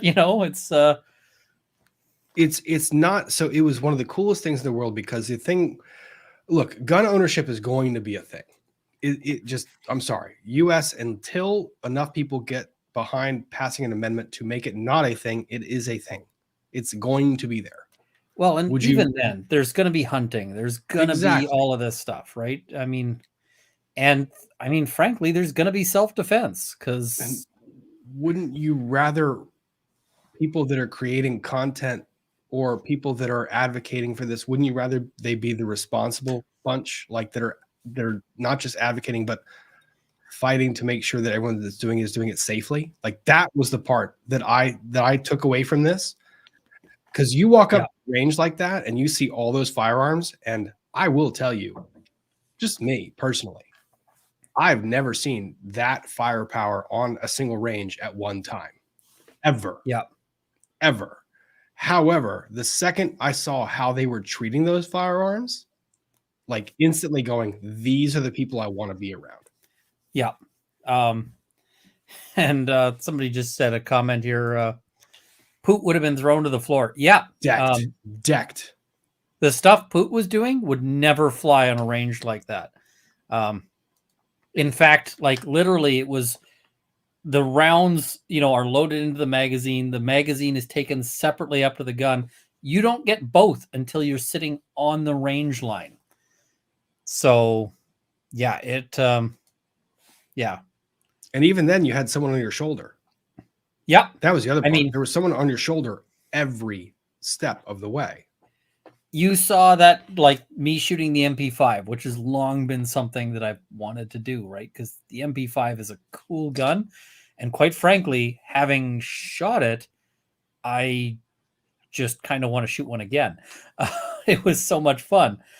But yeah, there was a guy right there next to me.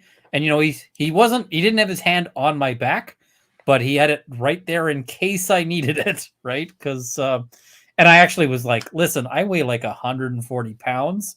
You might want to be ready in case this thing pushes me. He's like, okay. So, yeah, it was a great time. And they have all sorts of other things. Like, next time, I kind of want to go and, what is it? I want to feed the giraffes next time. Well, and people were asking where the giraffes were and where the rhinos were. And did you tell them at all about the property? So the property is huge, like huge. And so basically you drive on, and initially there's a section that has a lot of like sort of wild ungulates. They had some cows, they got some goats, they got some, all sorts of things, some of which I don't know, but like various antelope analogs that are out there. And we saw them like actually bucking horns with each other, which was super cool. And then past that, they've got sort of a section where they've got stuff like the rhino pen, and the rhino pen is huge. Like you could play baseball in that rhino pen. Because I had some people going, "Oh, it's cruel that the rhinos are in this little tiny space." I'm like, I have been to lots of zoos that had rhinos in much smaller pens than that. Well, here, pull this one up. So that rhino pen, I'm standing against that wire fence, and it extends another like 100 yards to the left. Yeah, like it's a long it distance. was big. Like these rhinos were comfy and happy, and they didn't give a flying F. They didn't feel like they were enclosed. If they ever wanted to like come and say hello, like give a proper hello, like the one on the right looks like he wants to do, they could have very easily done that. It was probably one of the coolest things. It was these little wooden poles with what do you call it? With just like wire mesh between them. And so if they wanted to go through that, I mean, you're going to tell this rhino he can't go through a wire mesh? Because he's so cute. Look at him, he's so cute. He's so cute. They were such sweethearts. He is. He's looking. He's going to say hi. Yeah, when we came out to take pictures, they were like, "Oh, we're curious. We want to, we want to come see you and come say hello." Side note: look at the resolution on that. That's awesome. Oh, you've got an excellent camera, and also Rob is an excellent photographer. If you're wondering, like, if you're ever going like, "Hey, what else is Rob good at?" Well, photography, as it turns out. I'm still learning how to do it for the most part, but let me see. You took some excellent photos, I gotta say. Yeah. If not friend, why friend shaped? The thing is, these rhinos were very friendly. They were not making any like threat displays or anything else. And yes, somebody just noted the carrot. The carrot by his foot is excellent for scale. Oh yeah. They were not small. That's a head of romaine lettuce. Yeah, carrot and lettuce for scale, because and where's another one? There's Devin. Yeah. More rhino. They were so and they were all, every one of these animals was so well, like they're just hanging out and chill. Oh, the emus. They were the emus were just like the emus I was more worried about than the rhinos, because the emus were looking at us like, hey, if we can peck, we're gonna peck. Oh, it wanted to eat my camera like a couple of occasions. Emus. And the camels were just majestic. Oh, see, look at that. That's that right there. Oh no, that I am more scared of that than the rhinos. Look at that. That wants to hurt me. I'm thinking I need to get Gimlet a mount, and maybe it should be like an emu or a cassowary. That's a terrible idea. That's an excellent idea. I don't know about that. Look at it. It wants to do harm. Look at that. Tell me that thing is not contemplating violence at this moment. Oh, it's going, we are an extra large. We're like the Costco size Cobra chicken. And yeah. And by the way, they have talons. Look at those. Oh things. Yeah, those, they would mess you up. Yeah. So they're basically little dinosaurs that, yeah. Also, I see, always be afraid of the emu. They are Australian. I think the Australians fought a war against the emus and lost. Emus won a war against Australia. So that's, That's impressive when you consider like nature. So yeah. I just keep going back to Rhino. He was my favorite. Oh, I love those rhinos. You want to climb through there and snuggle them, and you know But that's a bad idea. they are not snuggly. And someone asked me, my grandfather was on one of the largest cattle ranches in Arizona, the /S Ranch, and I have learned my lesson around large animals like that, where even if they are friendly, they don't know their own strength. So if you put your hand through and if they just like graze against it and push it gently, if that goes against the other rail that your hand is on, your hand has a lot of broken bones in it. Yeah, they can break you just by accident. Mm-hmm. You know, similar to like I got big dogs, and Zora's medium. She looks small next to Potter. Potter's a big dog, right? He's a big old pup. He's a sweetheart and a half. But like, when he goes and when he wants to snuggle, it's like, oh wow, this has got some weight to it. And I'll tell you, like when he has a rope and he's like, let's play pull, he wins that game. He's a big dog. So seeing if I've got, because I have a video. I'm going to see if I can pull this up. Give me a second. I'm going to try and see if it'll load.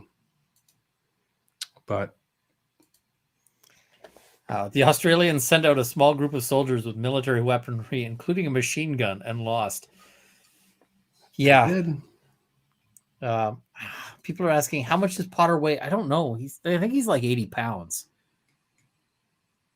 He's a big boy.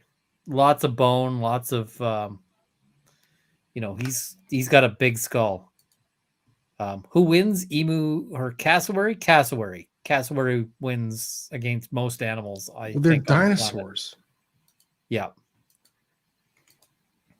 Chat is going to be the chat. Does Rob like all horny animals? Gosh, guys, take it easy. Rob likes all unicorns. It was really funny. It's like, it's a chubby unicorn. It is a chubby unicorn. Although they did actually have 2 horns. They did. But, Rob is disconnected there. One other thing, people have asked about Potter. Potter is doing really well. So if you don't know the story with Potter, Potter had two surgeries, and they were to repair basically the dog version of the ACL. I don't know what you call that, but it's sort of the doggy ACL.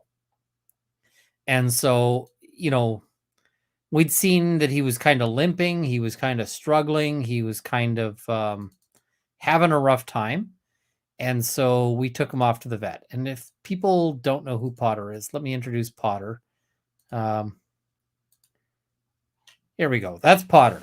This is the dog we're talking about. Great big pup. So he was kind of limping and struggling and so forth. So we took him into the vet, and they said, like, not only is the leg that he's limping on, bad, but his other leg is about to fail too. So you better do both of them at the same time. And we were like, how much is this going to cost? And the answer was lots of money. But thankfully, we had dog insurance. And dog insurance made it a very easy decision because it was still lots of money.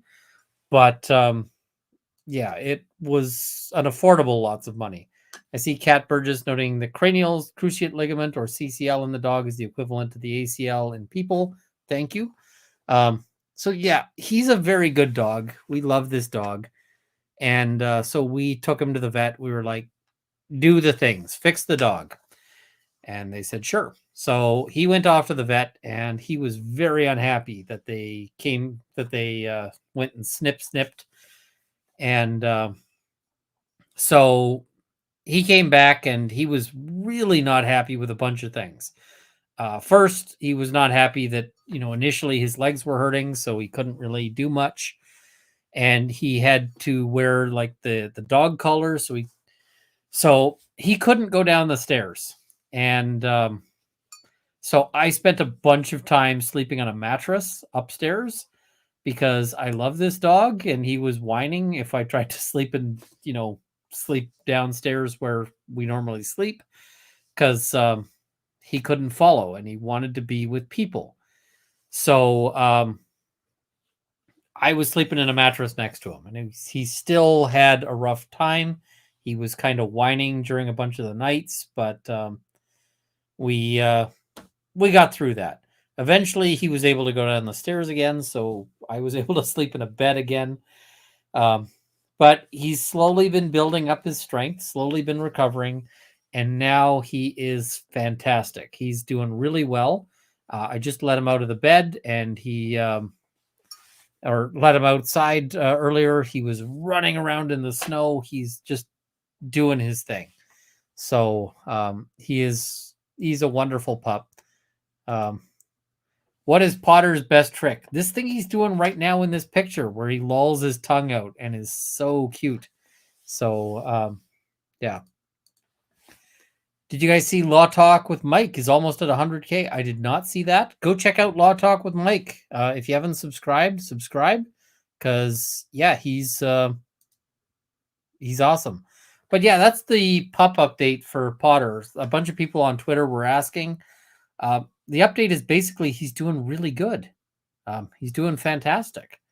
So that's kind of how how it goes. Him and Zora are both sort of running the house, and that's sort of where we sit because they're such good pups. Such good pups. Do I have a candy picture of Zora? I don't think I do. So, yeah, he's... I love the guy. He's fantastic. The YouTube channel Urban Rescue Ranch has a rescue Rhea, one named Kevin, that tries to kill him daily. He has emus that are sweet, but Kevin is not. Love it. Here for fun and want to support. You guys are great people. Will you guys be doing Trials of the Century this week? And if so, what and whose channel? We got to figure out when the next time we're doing that, but I think the next time will be on Scott's channel. We just got to figure all that out. What did Mrs. Runkle think of you winning a Gundy? Mrs. Runkle is very patient. And she is not really a gun person. She is like, okay, you're going to do that. Fine. But yeah, she did not want to go to Texas because it's Texas. I actually think she would have really liked it, but it worked out. So, and I see my dog's cancer test just came back negative. So please, that is fantastic to hear. I will raise a glass on that. So much appreciated. Let's cover some super chats here. Corey has had to be isolated most of his life. He loves his YouTube friends. Thanks everyone for supporting him. Corey is a shine of light, a shining beam of light in a world that is often sort of dark and crappy. I mean, it's unfair that he's going to have a limited time, but he's doing more in the time he's got than a lot of people. And yeah. So notice the harness with the back leash attachment. Some dogs need it. Also using the chest link is really good for getting dogs to heel when walking. Yep. We keep them in the harness there. That guy is crazy tall. This is referring to the one guy who was there when I was shooting the MP5. He is indeed crazy tall. Ian plus launcher equals concerning smile. That'll happen. It is. Dragon Zone became a YouTube member. Awesome. Thank you very much. Susie Paul, did you talk to Autumn's Armory? Watch her video of her at the Gundies. I talked to her very briefly. I mean, she's there doing her own thing, but she is a badass. She's also like a kid. So, it's kind of cool. Just she's there doing kid stuff, having fun. So, yep. Just me. Someone must have forgotten to tell them they couldn't own your own cannon in 1776. There's no way you can own one now. Are you inferring that President Joe is what the unlike of rest of us wrong. Yeah, you could indeed own your own cannon back then. Alan Fortenberry, I think I read this one. The Australians sent out a small group of soldiers with military weaponry, including a machine gun, and lost. Yep. The Canadian vet didn't recommend self-deletion for your dog. That's awful nice of them. No, they didn't. So, yep. Law and Lumber, be right back. Big file crash computer restarting. It happens. How are the trials going in respect to C21? Any chance the handgun ban is going away? Best chance right now is if they call an election, but we will have to see. So that will be a thing to happen later on. Law and Lumber, we were wondering. We were indeed. Yeah. Oh, and there we go. Big file crash computer. Don't tell me you deleted critical Windows files. No, I didn't do that. I was downloading. I had a video of Did one of Sam the things. Bankman-Fried send you an executable? No, he did not. One of the things that they don't tell you, like, well, they do tell you when you have like the big camera, is it records videos in very, very large format. So when you try to download or pull one of those from a folder while you're live streaming, not advisable to do. Fair. That is not something I got to replace this crappy camera that I used at some point. Because, but the benefit of this is that I have this. If you want to play it. So this is from. I've got Devin who already made a meme here. Oh, bad. Watch this. So I slowed this down because it, for some reason, recorded at fast speed. But this is the property as I was driving out. So the property goes on like this for a long time, forever. You get to the gate and you have a solid 10 minutes until you get to where you're intended to be. If you wanted to walk out from where we were, good luck. You'd be at it all day. Like all day. Yeah. So the cool thing was there are these different water intersections that you're coming up to here, like where yeah, I love those. Yeah, you jump across the stream, and I apologize for the jittery. If you guys need to look away. But I was holding my camera out of the window because it was just too cool. So you pass through the different water spaces. I wonder if they've got fish in there. I bet they do. I would love to go out there and just fish. So all of this was just me freehanding, holding the camera outside the window as we were going. And this is like right out of where the tanks are stored. Hey, Rick. Glad you're watching. Oh, hey.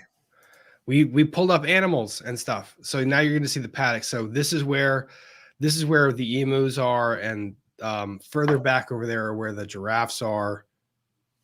And there's a bunch of oxen back there. And then we're going to come to the emus. So there's the oxen. Freaking wild. Like the entire property was one of the coolest things. Like you feel like you're pulling out onto like the savannah, like the African savannah, and then all of a sudden then you're into these mountainous / desert area. It's just so cool. And this is everyone that was at the event, everyone is pulling over to the side of the road to just take pictures of the animals. Yeah, or just, or just view the animals and so forth. Because and there's a dude that's dangerously close to the emus. Oh, and then there's these rams. So, funny story. Funny story. I'm driving up to this property. There's no reception So I'm like texting Ian, like, hey, I'm on my way there. No reception whatsoever. And I'm driving up to the property, and sure, I have no idea where I'm going, but I'm driving on this big thing. These two Rams were sitting in the middle of the road, and I'm driving a little freaking Honda, like CRV or some derivative of it, and they're just staring down the car. Well, don't hit this. This is a rental. Do not hit this car. They really kind of wanted to, but they were just chilling. Oh, hey. Print, shoot, repeat. Awesome to have you in the chat. That's fantastic. Guys, one of the great things was getting to meet Print, shoot, repeat. He is one of the nicest people you've ever met.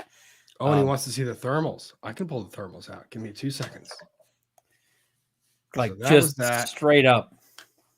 Close that one up. I'm going to pull the thermals up because I have those images saved. Files. In the meantime, I will show something. One of my, I think this was Devin that made this. Yeah. Yeah. Accurate. I love that. Very accurate. Also, print, shoot, repeat. Oh, that you owe me a coat. That's a jinx. Is that still a thing? Do people still say that? Like, you owe me a Coke, jinx? Probably, but I'm not really people, so lame segments of the internet. Also won a Gundy for the video HK Slap, which you should totally check out because it is a great video. Yeah. Well, also one of the coolest creators I've ever met. Like, you meet people who choose anonymity and they are a creator behind well, I mean, I love the content he creates. Honestly, I went back and watched a bunch of his old videos and I freaking love it. And I have to make him a play button too. I did promise that. And I would love to. It's honestly so much fun to do, to meet all these different creators. Let me see here. Here we go. Hang on. And not just like, we were chatting with him for a good long time, and then it's like, oh yeah, what do you sort of what's up, what do you do, etc. And he's like, oh yeah, I've got a channel. It's and I'm like, holy crap. Yeah. So this is taken. We went on a thermal safari, no weapons involved, just sightseeing. Yeah. Thermal imaging and night vision scopes that we were allowed to take on these two Humvees that end up taking us around the property, just to look at the animals and see the tech. Oh my God. Some of the coolest stuff I've ever seen. It was really cool. So this is a cell phone camera held up to the thermal scope, and these are caribou in the background.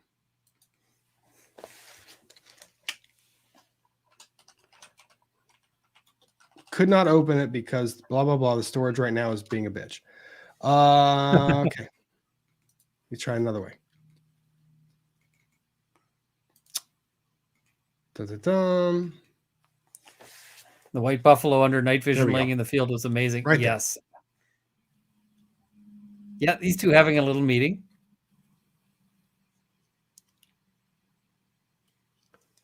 Like, look at that. They're just hanging out.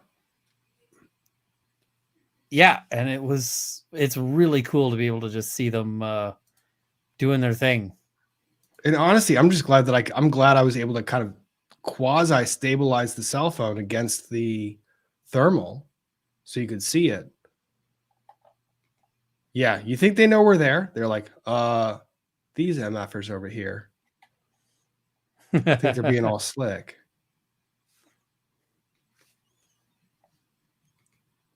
So yeah, that was yeah. And somebody was asking, how did we film that? That was yeah, we were out. It was completely that was like cell phone against like thermal imaging scope trying to like stabilize and take a picture. Yeah, it was completely dark out because pitch black. And I mean, it Oh, wasn't there wasn't much moon or stars or anything like that. We're way far away from like city lights, so you don't have that illumination. And and funny story. So the Humvees are running lights off. yeah. Someone in the Humvee in front of us like dropped a cell phone out of the Humvee. So go figure the night vision, the night vision goggles that everyone's wearing.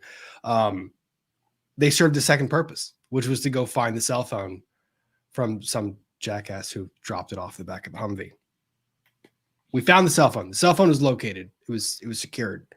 Rob says But I did nothing. absolutely nothing. I sat and enjoyed the thermals. The scopes were so cool. Yeah. And somebody had a night vision set, which was also super impressive. And yeah. Good night, Hogue. Good night, Rick. Rest up. Enjoy rehab tomorrow. Don't enjoy it. Work hard. I know you are. Yeah. So yeah, no, it was just fantastic. I'm like, I gotta get myself some night vision because that was amazing. So the chat saying that it was my cell I dropped. I did not drop my cell phone. I was responsible. I was watching the person, not to name names, but I'm sharing a screen with him, enjoying his intoxicated moment of happiness after winning an award. So I was sober one Kenobi. I was guiding Ian that evening. Well, and the really entertaining thing on all of this was that so we saw that as people won awards, they had a photographer or a videographer who was like going up to capture their moment of like, hey, this person's won the award, and like the walk up and so forth. And one of my favorite so parts. I'm sitting there and I'm talking to Rob and I've got a drink and I'm like, we're not going to have to worry about much because they haven't paid any attention to where I'm sitting. So they've got somebody else for each of the categories. Like we're just going to sit there and drink and it'll be, that's what we'll do, because I haven't won anything. So somebody's saying Runkle got sloppy. I didn't get sloppy. No, he didn't. No, he did not. Others did. Runkle did not. Runkle is a very happy, intoxicated Canadian. It's really funny. It was really funny. I saw a side of him that was actually hilarious. So we were sitting there just doing our thing, and then so they announced the voice of the Second Amendment, and it went to Guns and Gadgets, who was absolutely like I noted in my speech, the right call. Don't not like the world is wrong if a Canadian wins that. It's hilarious, but the world is wrong. So yeah. And then they're coming up for breakout content creator. And I look over and I see the videographer sort of hunkered down. I'm like, it was great. Ian turns to me and goes, oh shit. Ian turns to me and goes, oh shit. I was like, oh shit. And then, yeah, they announce it. And I'm like, I guess I better look surprised. Because yeah, I was pretty surprised. I got up and I'm like, I got no speech. Let's wing it. It was great. And then he totally blew the punchline, which was even better. It was even better that he totally blew. It was so great because we talked. Ian was a ball of nerves because he was meeting a bunch of content creators that he greatly admires. So I'm sitting here in this lovely position of being third-party observer, just watching all of it take place. And that was one of the coolest things to see in the world. And as the fun thing is, as a sort of relatively new creator doing mostly Canadian law, nobody had heard of me, right? Like, and that's just like, that's not a slight at anybody else or anything like that. I'm just coming out of nowhere, right? So I'm introducing myself to people and they're like, you do Canadian, like, you guys are allowed guns there? I'm like, for like another 10 minutes. Yeah. But yeah. So that was a lot. But meanwhile, I'm like sitting there fanboying over people who are like, I don't know who you are. I think the only person who actually knew who I was beforehand, Mark 4 Boxes Diner knew who I was, and I think that's because he looked me up when we were nominated in the same category. False. The owner of Viridian who sponsored the award. Viridian knew who I was because I'm pretty sure they looked me up. Brandon Herrera. There were a lot of others too. Brandon Herrera knew who I was from Rittenhouse coverage. So yeah, there were a lot of people that were. So Ian is in his own world, which he is absolutely entitled to be. Prince Shoot Repeat knew who he was. Fair enough. Okay, maybe I underestimated. And this was the cool part. Ian's in his own world because he's allowed to be there. He was having so much fun. And I was just getting to observe all of this. It was my favorite thing in the world because I've never seen a smile across this man's face like that smile that I was freaking lucky enough to get on picture in the tank. That was the smile that was pasted on his face the entire weekend. He was in this like, not coming back down. No idea where I am. I'm just happy. But we're so much fun and so yeah. Oh God, we're talking before the awards, and he's going. He was thinking the voice of 2A, and I'm going, yes, that's great. The irony, fantastic. Oh, I knew I'd lost that one. I just thought it would be funny as heck if I won it. You did, but you didn't because we talked through like that speech. We're like, here's my speech. I was like, this is great. I love this speech. Fantastic. That one I needed to have a speech for because if I won that, I had to hit the meme value. Well, the better part is you go, I'm not even writing a speech for Breakout Creator of the Year because there's no chance. You told me that, and I should have found, like, I wish I had you on video saying that. Because, of course, Breakout Creator of the Year comes up, and then you walk up on stage and deliver one of the best lines I've ever heard you deliver. Was like, what was it? Good thing you didn't vote for me for the voice of 2A. And then, like, punchline. Waiting for it. Punchline. Now, you have the big Canadian flag on your tie. Yeah, I missed the punchline. I missed the punchline. It was fantastic because you were the happiest person I think I've ever seen you be. And then you were taking photos, and then for the rest of the night, you were shaking hands, having a good time. And honestly, Devin and I were just sitting there back watching all of that take place, and just that was awesome watching all of it. Yeah, no, it was a fantastic time because like you just got to meet so many different people and try out things. I mean, I was showing off earlier the little flattened 9mm that I'm playing with here, which by the way is probably contaminating lead and so forth. But I mean, I'd never actually gotten to shoot at body armor before, and I got to do it there. Heck, they let me keep the Kevlar sheet, which let me tell you was interesting coming back from they customs. let you keep that? Yeah, they were asking like, what all did you bring back? And I'm like, Kevlar. I don't know how to price stuff out because a lot of it is like stuff that I was given. They're like, examples. I'm like, I've got some Kevlar with bullet holes in it. And they're like, okay. So yeah, that was fun. They're like, asking me what is stuff worth, and I'm going, I don't know. And finally, I'm like, listen, I know I've got $800 worth of I can bring stuff back. I know I'm under that. So are we good? So well, and to Chris Mullen in the chat saying, what was the punchline? The punchline was because we don't have that because I'm Canadian, because we don't have that. Y'all want to see what a bulletproof pair of whitey tighties looks like? Yes, bring that up.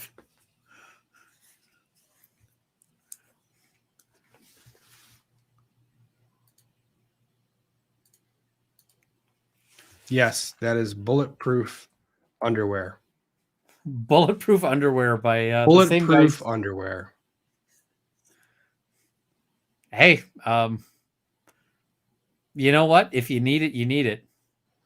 Yep. And then there's this, which I'm not saying I ordered, but I might have ordered the bulletproof laptop case. Because you never know. That's interesting. You never know. I actually kind of want to buy a set of that armor, not the underwear. You sure? You can never be too safe.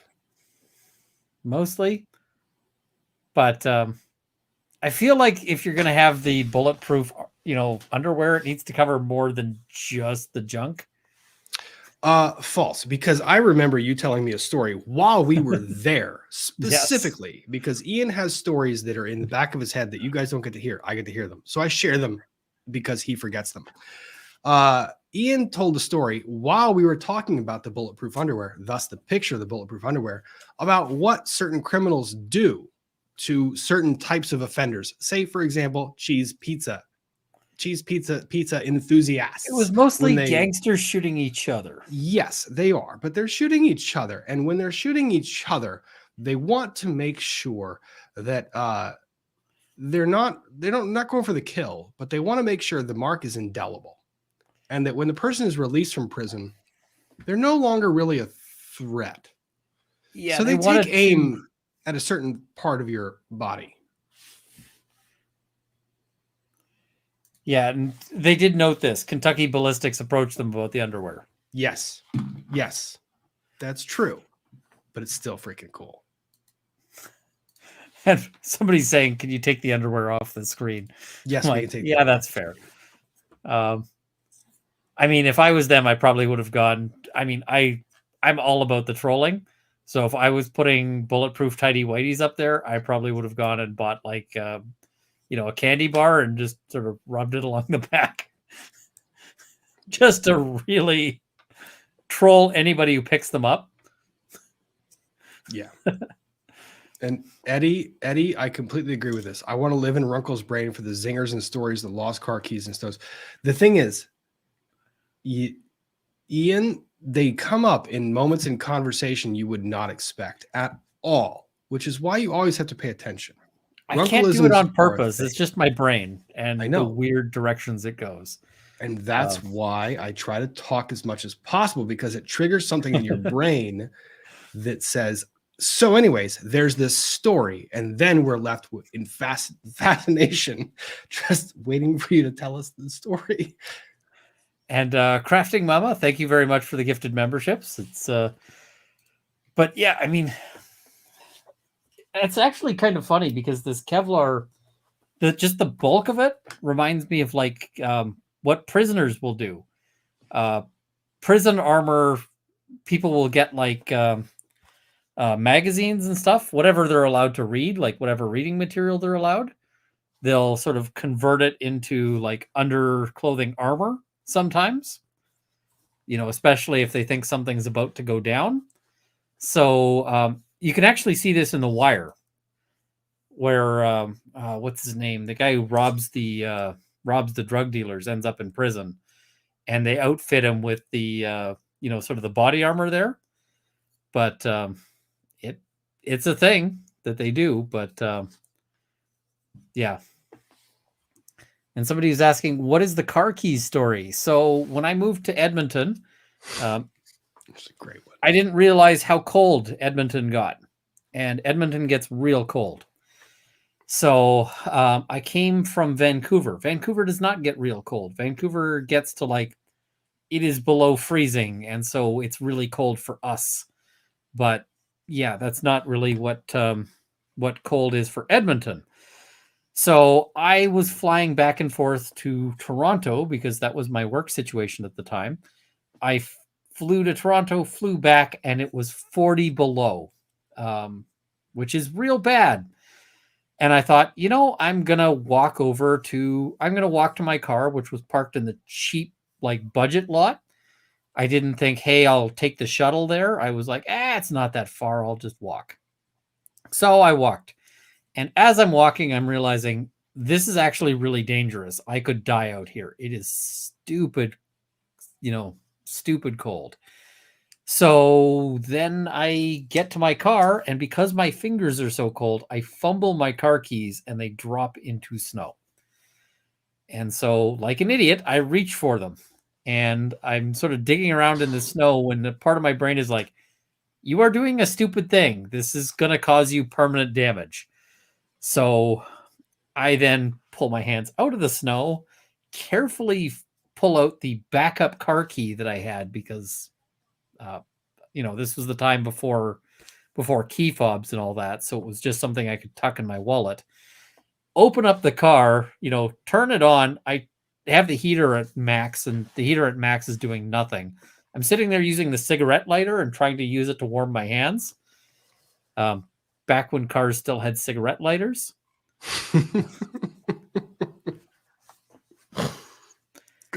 I mean, that's kind of a thing that wows people, but the cigarette lighter is actually kind of useful. So, Your wife is a saint like 10 times over. oh, you have no idea. She is such a saint for putting up with my rambling stories, for all this sort of thing. But yeah, I was pretty concerned about what was going to happen at that point. But I got warmed up enough to drive home. So, yep. Oh, this is a good part of this story. Was there a cassette player? Oh, No. God. Let me tell you why there wasn't. Oh, no. So this was a car that was bequeathed to me by my grandmother. She bought another car and she was like, hey, you can have my old car. Now, my grandmother was famously frugal. We'll go with frugal. So she was buying this car and she really, really didn't want to spend any money that she didn't have to. But my dad went along with her and made her buy all of the all of the safety related features. So like, you know, anti-lock brakes and all of that went in there because he was like, no. Power windows, not at all. And so then she was looking through the list of like features on this thing, looking for things she could save. And it was like radio, $60. And she's like, I don't want that. They're like, you don't want the radio? She's like, not if it's $60. Wait.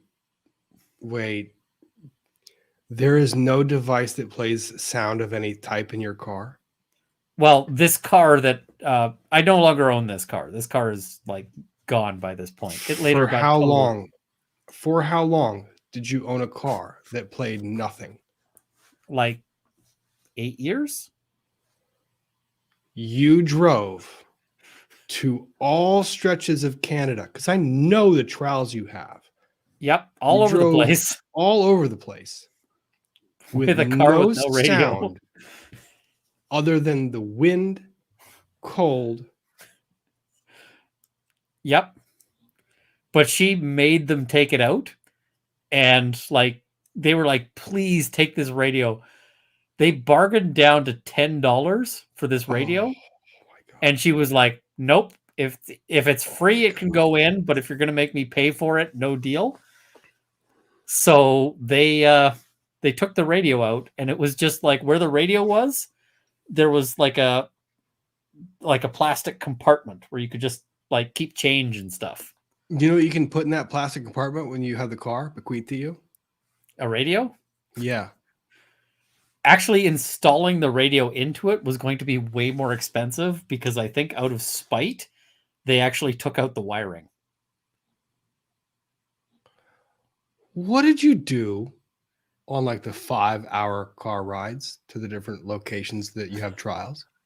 You know what like the contents of my head are, right? They can entertain me. And now I know why keeping you on track and keeping you focused is as difficult as it is. Yep, it's like there's a whole circus going on in here usually. So Ian was trapped inside his own brain for every 5-hour trip that he took while in his grandmother's car. You know, 5 hours. Come on, some of those trips were way longer than 5 hours. And that's what I mean. There are horror villains that are made up out of lesser circumstances, my friend. So I drove from Vancouver to Edmonton in that car. Oh my God, how long is that drive? That's basically all day. I'm just pulling it up in Google Maps as to like what the length of that drive is if you And that car, I imagine that car was not really a speed demon. And I also know how you drive. So if you drive this at like, without any stops, and of course you can't do it without any stops. You need to at the very least get gas, but you're also going to stop to just stretch your legs, eat food, those kinds of things. It's 13 hours. So it's At 13 the speed hours of limit? straight driving. Yeah. No, my brain would collapse on itself. So, and I did that with my wife was in a U-Haul ahead of me, and we were talking back and forth on a what is it? On like little what do you call it? Ham radio. Not ham radio, but like the commercial, like The Nextel, the yeah, exactly. The ones you get like at yeah, at Walmart or whatever. yeah, Yeah. I remember those. Those were great. So we were communicating back and forth, being like, "Hey, let's stop at the next town, get some gas, get some food." It worked out. Yeah, yeah. Someone was asking, how does Ian drive, Rob? Ian drives probably like the grandmother that bequeathed the car to him. No, because the grandmother that bequeathed the car to me had a very interesting habit for how she'd drive. Fast? No, not fast. Weird. So most people, when they want to go at like 80 kilometers an hour, How fast is that in miles? I don't know. Okay, hang on. I'll do the math. You keep talking. But you like put the pedal to the given like speed that you want, and then you just hold it there, right? She would not do that. She would need the pedal. So she'd like speed up, slow down, speed up, slow down. Oh, Ian, that's 50 miles an hour. Worst. That's 50 miles an hour. Yep. Oh. I drove on a highway with this man.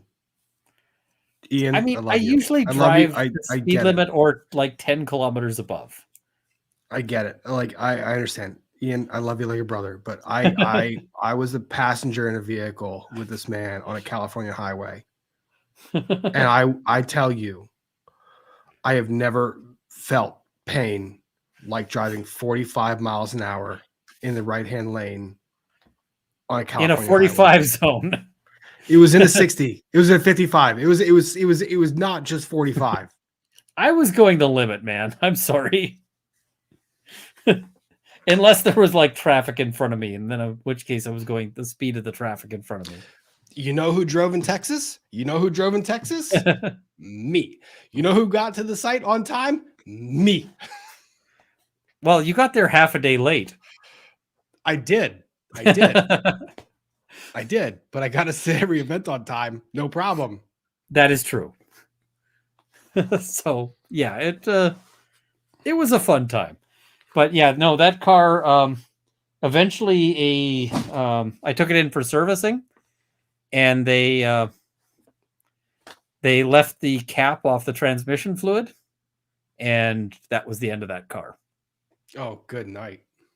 Yeah, I was going to drive that thing until it collapsed, but they destroyed it on me. So I will. So I'm gonna make a comment real quick, because I have been subversively dropping chats into Peter's live stream. yes, I have like all the windows open. EDB is still keeping him going. I think this is hilarious. This is one of the funniest things I have seen, because Peter, lawyer, if you guys don't know, was celebrating 200K. Ian and I were both on his live stream. Yeah, and he is notorious for 1 hour live streams. 1 hour. That's what he gets. Well, he said, I'm going to do this for 1 hour, which is why I scheduled this to start after he said he would be done. Yep. And Ian and I were both on there, which means he's already doomed at the 1 hour. There's no chance it's 1 hour. Yeah, I should have known that I would blow that up. And then EDB jumps in, and I was just laughing. People were joking. After you jumped off, people were saying, Rob, you haven't said anything. Because I was just smiling, because I'm watching the chat do the EDB effect. Oh, yes. Going, Peter's screwed. Like, there's no way this chat is going for less than 4 hours. And right now it's 12:14 a.m. my time, which is 12:14 his time, which means he's been going for 3 hours, 3.5 hours. He's doomed. Well, hopefully if they wrap up, they're welcome here. I sent invites around, so, but yeah, that would be what is it? Would be interesting, but no, Peter, that's a huge accomplishment, and I was telling him I'm pretty sure he's going to hit 300K before I hit 250K. So I disagree. I think we're going to get some good content. Yeah, well, I'm hoping I can do a little bit more. I mean, I can do things, with my schedule sort of normalizing. I'm hoping I can do things like some of the like trial recap stuff. I can hopefully do stuff like a regular live stream. I'm figuring it'll probably be landing on probably on Mondays, but I don't know. We'll just have to see. But I also see this. This is a correct statement of we need to get Rob to 200K before his birthday. Oh, birthday's end of April. I'm just enjoying my time. I'm not going for any numbers. I do love it. I love all of it. I love the community. I love talking about cases, meeting all the friends I've met, and supporting everyone across all the different channels. Honestly, Ian made the comment earlier, addicted to drama. I don't do that stuff. I love supporting all these different creators to the extent that I can, and I will be where I can when I can. And I stretch myself way too thin.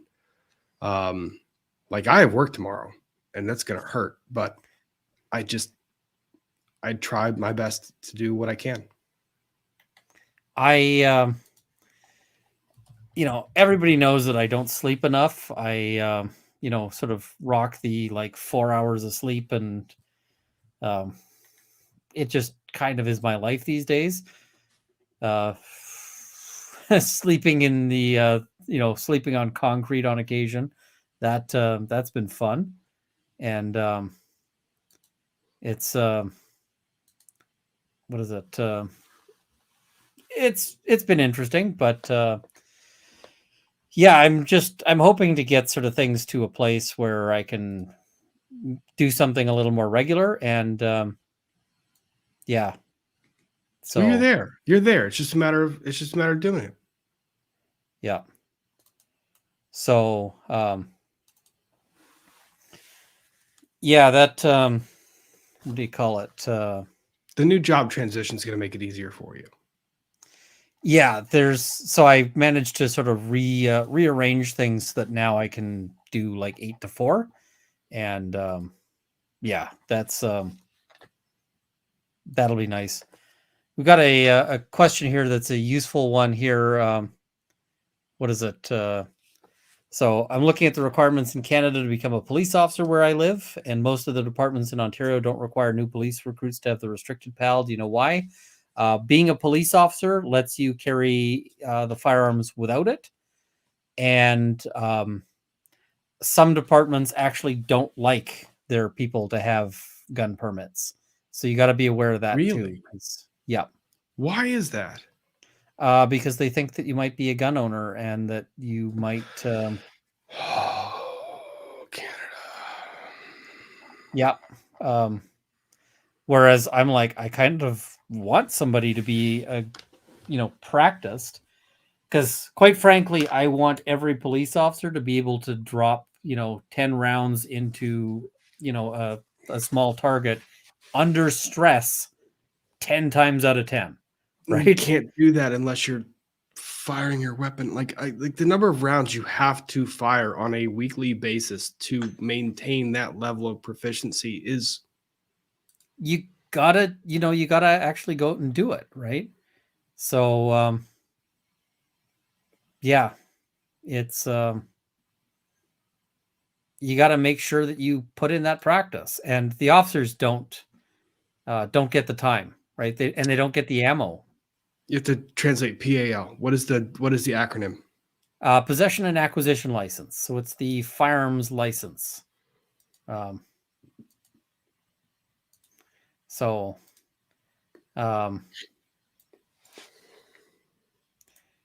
yeah, that is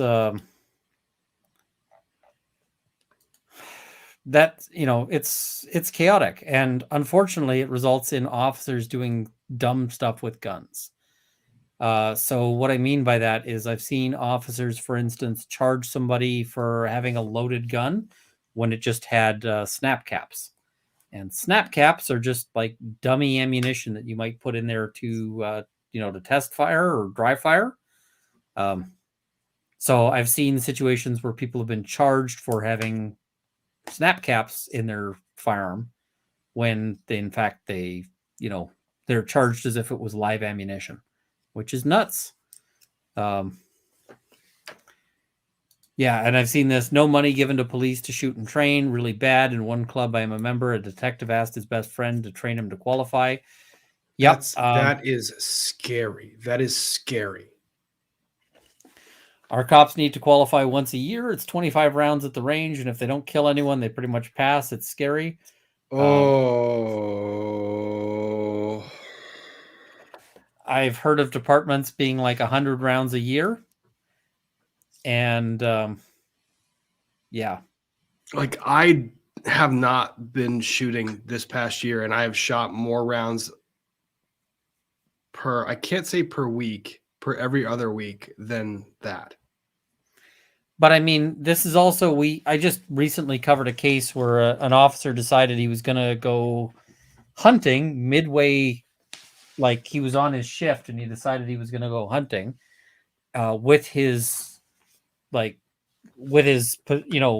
military, or with his police issued, AR-15 basically, and ended up shooting his car repeatedly.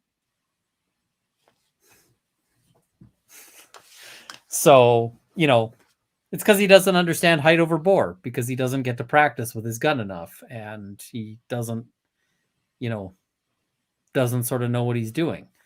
So that's how you get, you've got to get some training. And I see that's Queensland, Australia. Yep. That is, yeah. And I see somebody saying guns don't make you courageous, character does. That's correct. It's not courage. Yep. That's not courage. But sometimes firearms are necessary to defend against those that have firearms. Like that's or just somebody who's got a knife, or someone who's posing bigger than you, threat of deadly harm to somebody else. Like, I understand all the competing arguments. Yep. Trufflehound is noting police not getting the facilities in time to train. Negative Ghost Rider or police in Victoria have their own dedicated ranges at the station. It's funny because there are some police forces that have like their own range and they still get like 100 rounds to, a year for that. So to anyone in the chat that's not a shooter, 100 rounds is like a range session, like a proper range session. Kyle Fox noting my last range trip was 200 rounds and that was not a long one. Yep.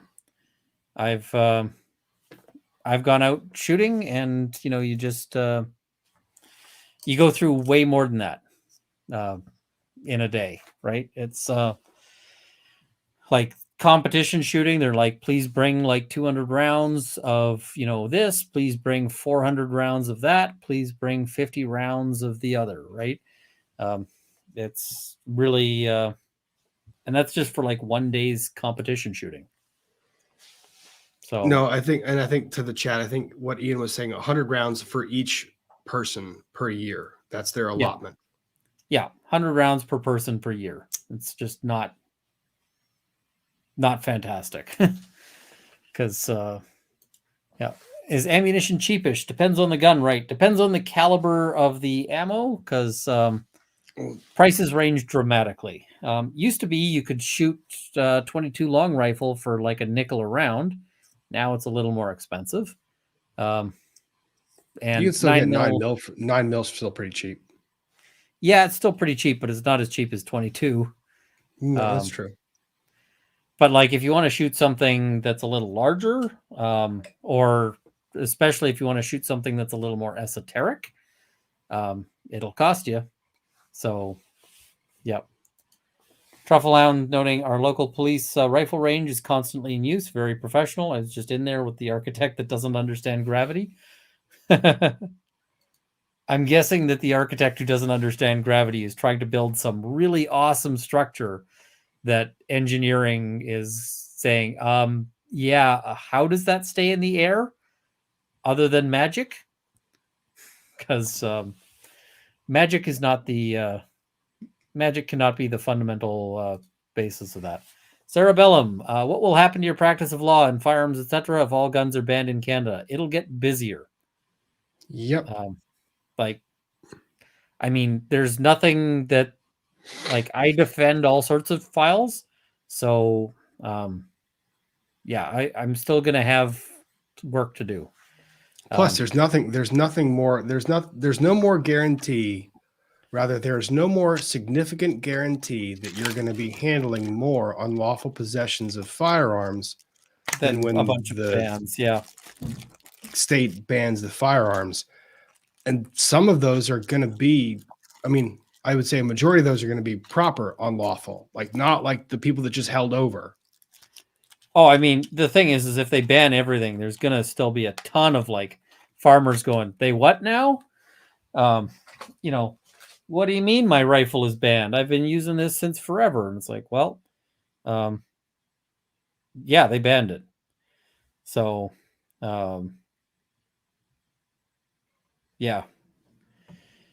So good beginner handgun for a woman. I recommend starting with a 22 handgun.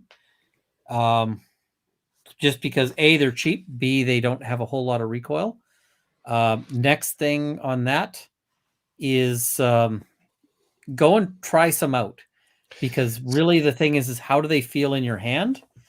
And even if you're not able to try them out at the range, what I'd say is start by going to a gun store and being like, hey, can I just, pick some up and just feel how they feel right in your hand.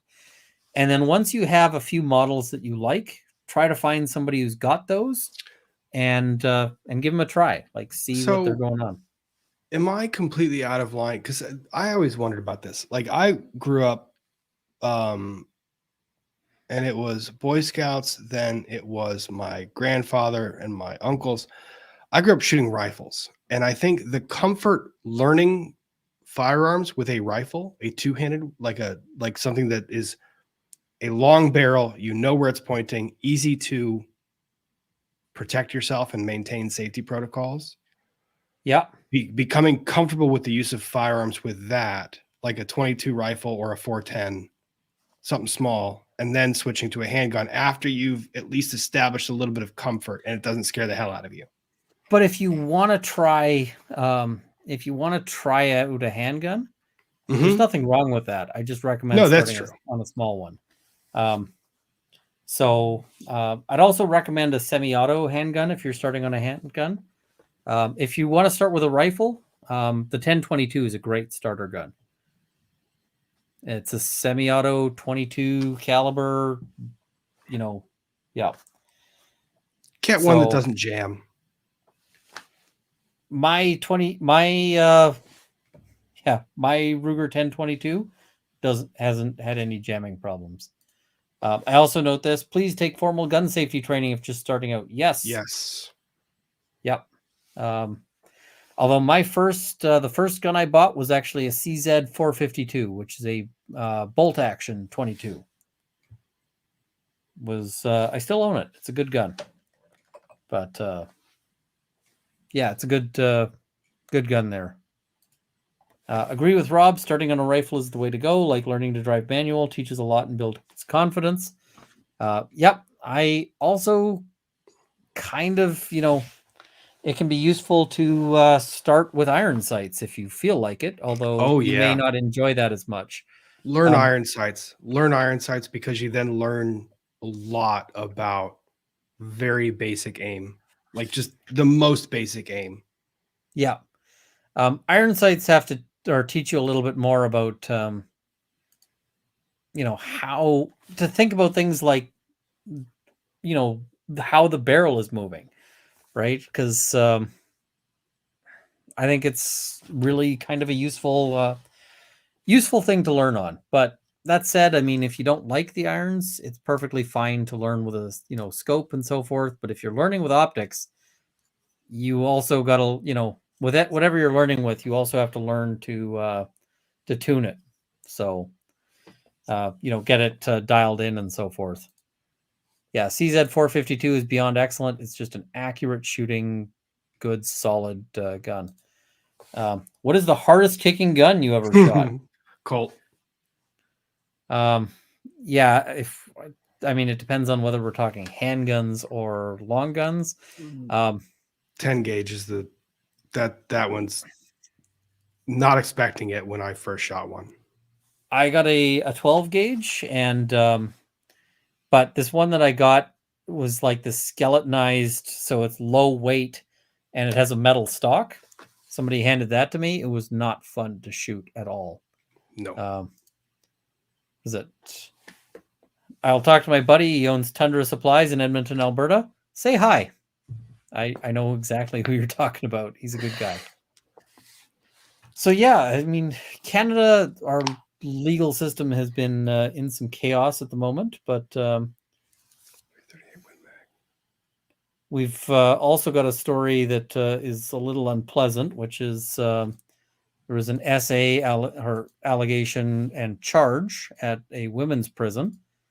And so there's people being sort of seeking to have heads roll on that one because they properly should.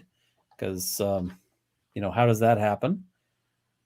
Have you heard about the Chinese interference aspect over here? No. So there's been leaks of our spy agency determining that China was trying to influence the Canadian election. Cool. Yeah. Our government doesn't want to call an inquiry into that, but we have Chinese spy balloons, cranes. I don't know. I have stopped looking at so much of the news because it depresses me. Yeah, there is that. And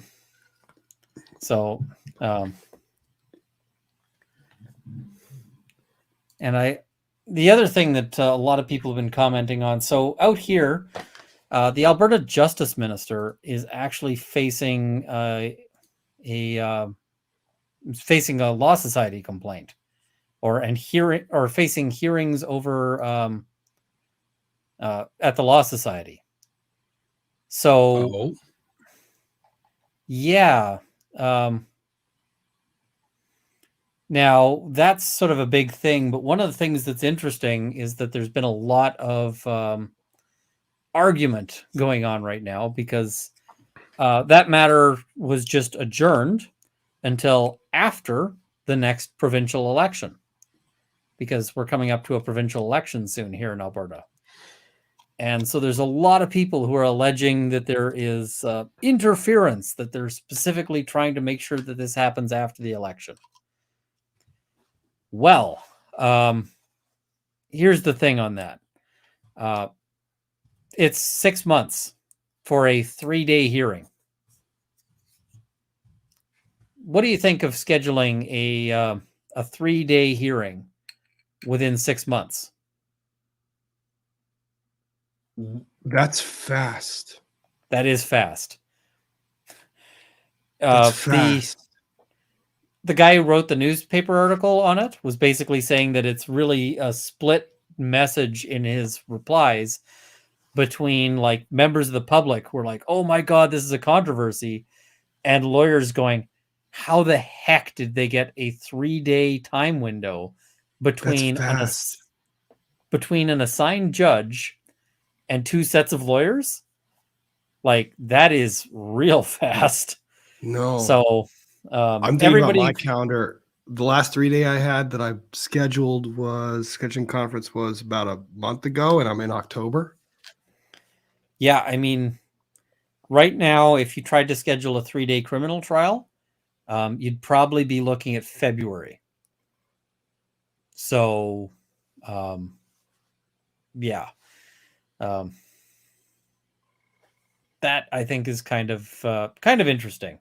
So I don't know what happened, but I mean, I don't know what's going to end up happening with his Law Society complaint, but the notion that this was done for for political purposes, I don't think holds any water. And before anybody goes, oh, Runkle, you just carry water for the UCP, I just want to point out I did a whole series of videos about the previous justice minister. So yeah. Oof.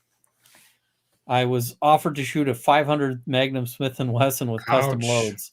Probably the most recoil I've felt from a Ouch. handgun.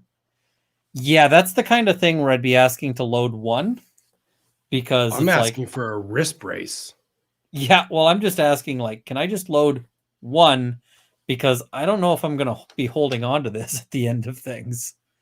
So, yeah, that's a tough one. Yeah, it's that one's a challenge. Lori Linney, Ian DM'd you about the Stollery having VR for patients and the possible quality of life benefits. Do they have VR? If not, can I donate one? I don't think they do. They are working on some stuff. That would be pretty cool, though. I just don't know about how they would sanitize it, because like, they're a hospital, right? Some of the people there are going to have infectious diseases and whatever else. But yeah, one of the things that the Stollery is building, and if you go to my Twitter, I've got, I think, as my pinned link, a link to the Stollery, so you can, or to the Extra Life charity, which is to support the Stollery. One of the really cool initiatives that they're doing right now is that they are trying to build like an outdoor space that is just like a space for kids, for sick kids specifically. Mhm. So when the sick kids go out there, they're going to be able to, to see outside. Because right now, a lot of kids, if you get a kid who's born with some sort of illness and can't really go out into the world, they don't have, many of them may just never have seen outdoors. And that's really tragic. So they're really trying to change that and make it available for the kids, and I think that's amazing. So I'm really looking forward to that. So Jeffrey Dunn saying, love the work. Keep it up, my good sir. Thank you very much. Cat Feathers. Ian, just heard you mention dysgraphia on Lawyer. My son was diagnosed in high school, and that turned things around for him. Such a smart kid struggling. When were you diagnosed? Also high school. And as part of that diagnosis, I got permission to use a laptop to take notes in class. That was exciting. Lori Lenny, I will try to reach out and ask if they can take like a VR donation or what, because I would love to see some things. I mean, I got a Steam Deck back there. It seems to me like a bunch of Steam Decks would be fantastic for the hospital, so that the kids who can't get up can at least have something brought to them. Be kind. So glad you're doing weekly streams. What kind of dog is Potter? He is a rescue mutt. So he is what he is. He's 98% mischief. Yes. Our dogs have given so much joy, comfort, and are so funny. 4 kids with dogs, best chaos ever. Dogs help us get through this life. Yep. I didn't think I liked dogs. My wife liked dogs. She was like, we will get dogs. I will do all the dog things. And she does most of the dog things. But I kind of also fell in love with the dogs. Zora is the sweetest thing. Potter is a great big gentleman. It's wonderful. Sylvia's daughter, now that it is almost a year, when did you realize that Johnny was innocent, and what was it that convinced you? Watching Depp's testimony, I was like, holy crap, this guy seems truthful. And I mean, I've watched a lot of, I've had a lot of clients testify. And I didn't need Depp. It was Amber for me. It was that part. It was Depp the contrast. It was the contrast. Depp testified before Amber, if I recall. Yes. And also Isaac Baruch, and the way everyone around Depp was testifying for him was telling you that it tells me like, hey, there's something to this, right? And then I was so after Depp testified, I was like, he could win this. And I think I was on Legal Bites' stream going, he could actually win this. Like, I'm starting to see his case starting to form. And I said, basically, it's going to come down, like, at this point, what it'll come down to is how does Amber do on the stand? And then Amber got on the stand, and oh my God. It was like watching. I was glad I was in court for that. It was like watching somebody climb into a refrigerator with a hand grenade. It was just so. Excuse me. What the hell was that phrase? Like watching somebody climb into a refrigerator with a hand grenade. I'm sorry. Okay, so in the last week, I have heard within a bee's dick, like within the bee's dick of that one wasn't mine. That was Vice's, but that's one of my new favorites. And then watching someone walk into a refrigerator with a hand grenade. Okay. Well, I'm pretty sure on Twitter I described her second round of testimony, that she came up after Depp did his second round. I recall describing that as saying that it was like watching somebody hammer nails into their coffin from the inside. Stop. Oh, God. Yeah. Because it was her second round was worse than her first. It was so bad. And then the other thing, so I will say that trial started to change for me from the very beginning, because with Isaac Baruch, you made that comment. That was the first example that you saw Elaine Bredehoff ask one question too many, because she asked that one question. Well, she asked that one. That was where it started. She asked that one question too many. And then it was Isaac Baruch saying, I don't wish harm on any of them. I wish that she would. And he goes through that long monologue that was this blow up. That was one of the most honest things you've ever seen from the stand. Yeah. I wish she'd get better. Yeah.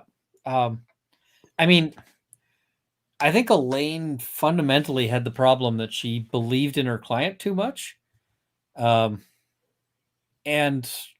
I don't know if she was prepared to deal with bad testimony from other witnesses. I don't know if she was.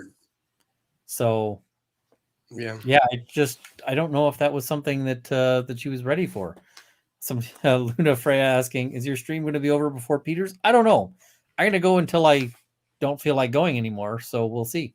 I have both of y'all open on this is like ADHD superpower. When I'm not the one that's streaming, this is what Ian does when I'm doing Friday Night Frenzy. He has but he can have a bunch of windows open and monitor all the windows. When I'm streaming, I can't do that. But I have right now, both of these streams open. Right now, I have multiple windows open that just to monitor the chats and so forth. Mm-hmm. So, and Viking Wolf by Blood, thank you very much for the super sticker there. It's much appreciated. But this is. Has there been a lot of cases with regards to 3D printed guns? Lots. I should cover some because it happens. It's National Range in the States and in Canada. Yes. Was it National Range Day, June 3rd this year, Canada? I will. There might have to be some things. Just join. Question for Rob: how did you like playing D&D? Loved it. Honestly, I didn't think that I would love it as much as I did. I was really nervous about it. There were a lot of rules I didn't realize, but then once you realize that it's your imagination, and I've got a good one of those. I used to write stories as a kid. I love being a trial advocate. So good imagination. Once you realize that you can play a character and play a role and have some fun with it, my God, it's that fun. There was that moment when we had Nat on, and there's that moment when she goes, "Wait a minute, I can do anything." Yeah, and I'm like, "Yes, you can. I mean, you can try." She's like, "Yeah, this is cool." I was like, "Now we've got her." Like that's the moment. That was also when you gave me the face when I was explaining to Natalie, like, "No, you can do anything. You can do all the rules." And Ian was like, "I've converted him. Rob is now a convert." Well. Dave, to be fair, David Prototopics converted you. God, he's so good at that. he is so good, and like I'm okay. David is amazing, and so it's like, so cool. yeah, it's just like, yeah. And Gail is asking, my name turned green, meaning somebody bought you uh, a membership, and it looks like it was Sandra Ramirez. She's gifted 10 memberships, so that's what that means. You were one of the lucky people to get that, and yeah, yeah, no, it's I. That's the other thing that's really nice about having an even schedule is it can possibly mean that I can just devote like a day of the week to running a game. Yep. And what I'll probably do is I'm feeling like Karen doesn't make change. My Stars Without Number game will probably be like once every 2 weeks on a regular thing. And then intermittently between that, I'll mix it up with like random other stuff. And I think that might be fun. So that allows me to do stuff on Roll of Law. So I was going to say I'll do this maybe on Tuesdays, except that I also realized that I booked a. So how cool is this for a date night? My wife, I booked a baking class for bread at this amazing bakery that we've got here for my wife and I. And so we're going to go and learn bread baking together because, yeah. I think that's great. I love the date nights where you're doing something. Those are the best. Yeah, it's and I mean bread is fantastic. The other thing, so people have said like, how is how awesome is Mrs. Runkle? Well, she goes and takes some of these classes just to learn how to bake stuff, and then she like comes home and is like, I'm gonna make some stuff. So she's also taking a class on how to make donuts on her own at the same place. No. Yes, she's gonna learn how to make like her own donuts. Danger, but also amazing. I know. I saw a recipe for bagels the other day, and I want to try that more than anything in the world. Oh, I mean, like good donuts, so awesome. Oh, and I see somebody else gifted 20 memberships. That being don't worry about this it. Guy. Well, thank you. You got a redirect coming your way. Uh-oh, incoming. We'll batten down the hatches here.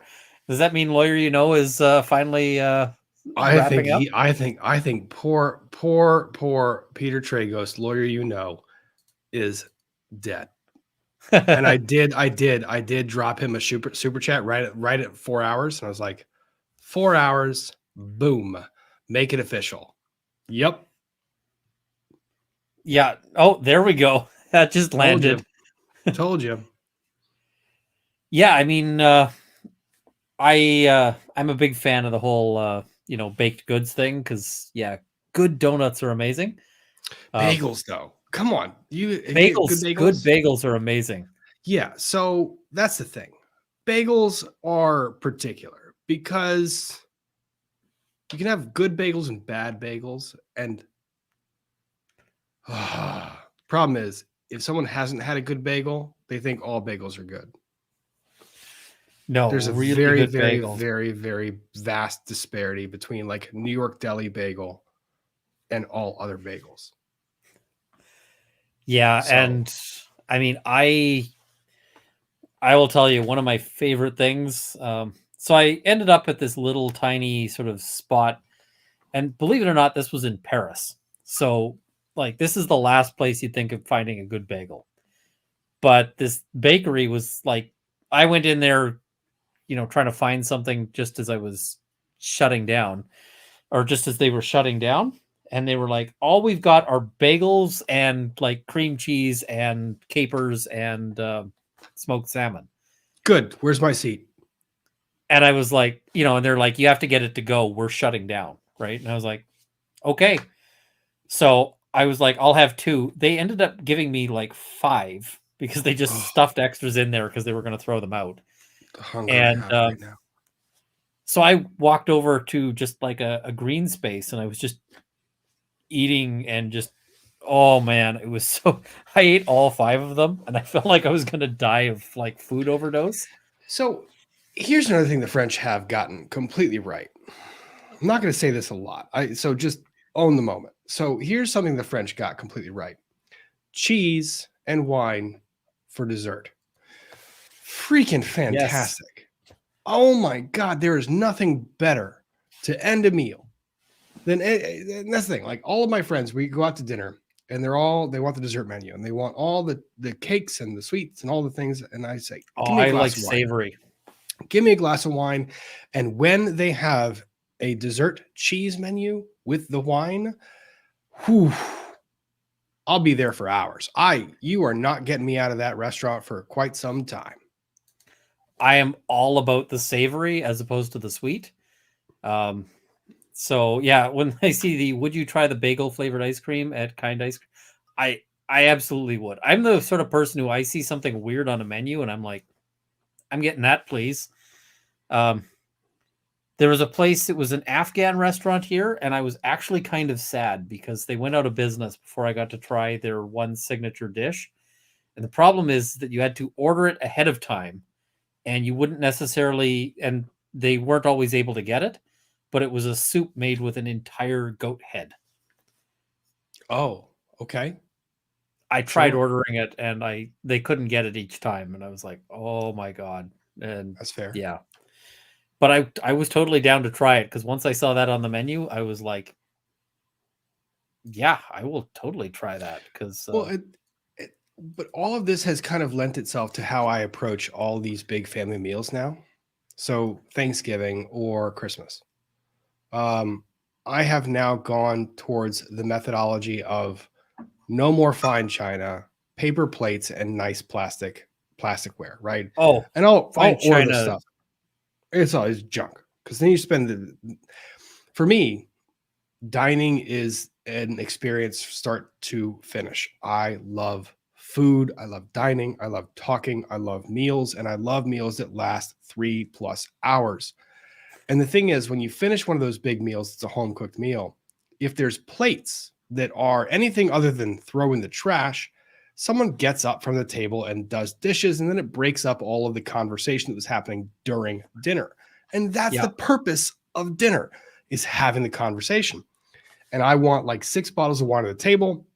So the paper plates, there's one quick gathering and a trash bag, and that's done. And then everyone sits back down with their glass of wine, and we bring out a new cheese board, and then we just talk for hours because dinner is about conversation. And it's something I think that European culture has gotten great and US culture has sucked at. I would love to get back to that because it's freaking amazing. I had a party here at one point, just in my backyard that was fantastic. And the way it worked was basically paper plates because we had too many people to like mess around with doing dishes. Various like things that you could graze on, and a fire. And it was just when Yeah, you were done with your paper plate, into the fire. into the fire. Fire solves it. Grab your And glass of wine, find a seat, keep talking. yep, and it was just, and if you need another paper plate, go get another paper plate, and you're just sitting there. And you can be like, I'm gonna have a cheese wrap, like a round of cheeses. I'm gonna have. I made some ratatouille, and Mm-hmm. I make an excellent ratatouille. Ratatouille is fantastic, by the way. I put up a recipe on, I think it was on Locals, but I basically note that like you don't want to do it the stupid rat movie way. And I mean, the rat movie is a good movie. You shall not call that a stupid rat movie. How dare It's you? not a bad movie. I'm saying that the way that they do it in That's the rat fine. movie That's is the fine. stupid way. Phrase it better. Fair. The stupid method that they do in the rat movie is not the way you Better. want to do it. Better. Because in the rat movie, they make ratatouille it's ratatouille, I think it's niçoise. And the way that works is you like cut all the things into slices and then you arrange them into like this snaking shape of layering it. But textures don't work. That looks great. It doesn't. Textures don't work. taste is good, and it also is just so much work, Yeah. right? Um, so I mean, I love the movie. The movie is fantastic, and the movie is actually what got me to try making ratatouille, which is Oh, it's so good. so good. So I then went, but the way to make it is the way French peasants make it, which is you just cut everything up, you throw it in a pot, and it's a stew because it's a peasant stew, right? That's really Mhm. what ratatouille is about. And so made like that, it's really easy, it's really good, and it's fantastic. I put up a recipe for it. It is a recipe written in very much Runkle style. Um, guys, I'm not bashing the movie. The It's not movie bad. is No, it's not. fantastic. No, I'm it was bashing good. the style of Style. cooking Yeah. because No. that style of cooking is really easy to do if you're making a movie because you're just animating it. Oh, But and if you're actually cooking it, it is miserable. and I love Um, this conversation. So Stephanie Coker makes the comment about the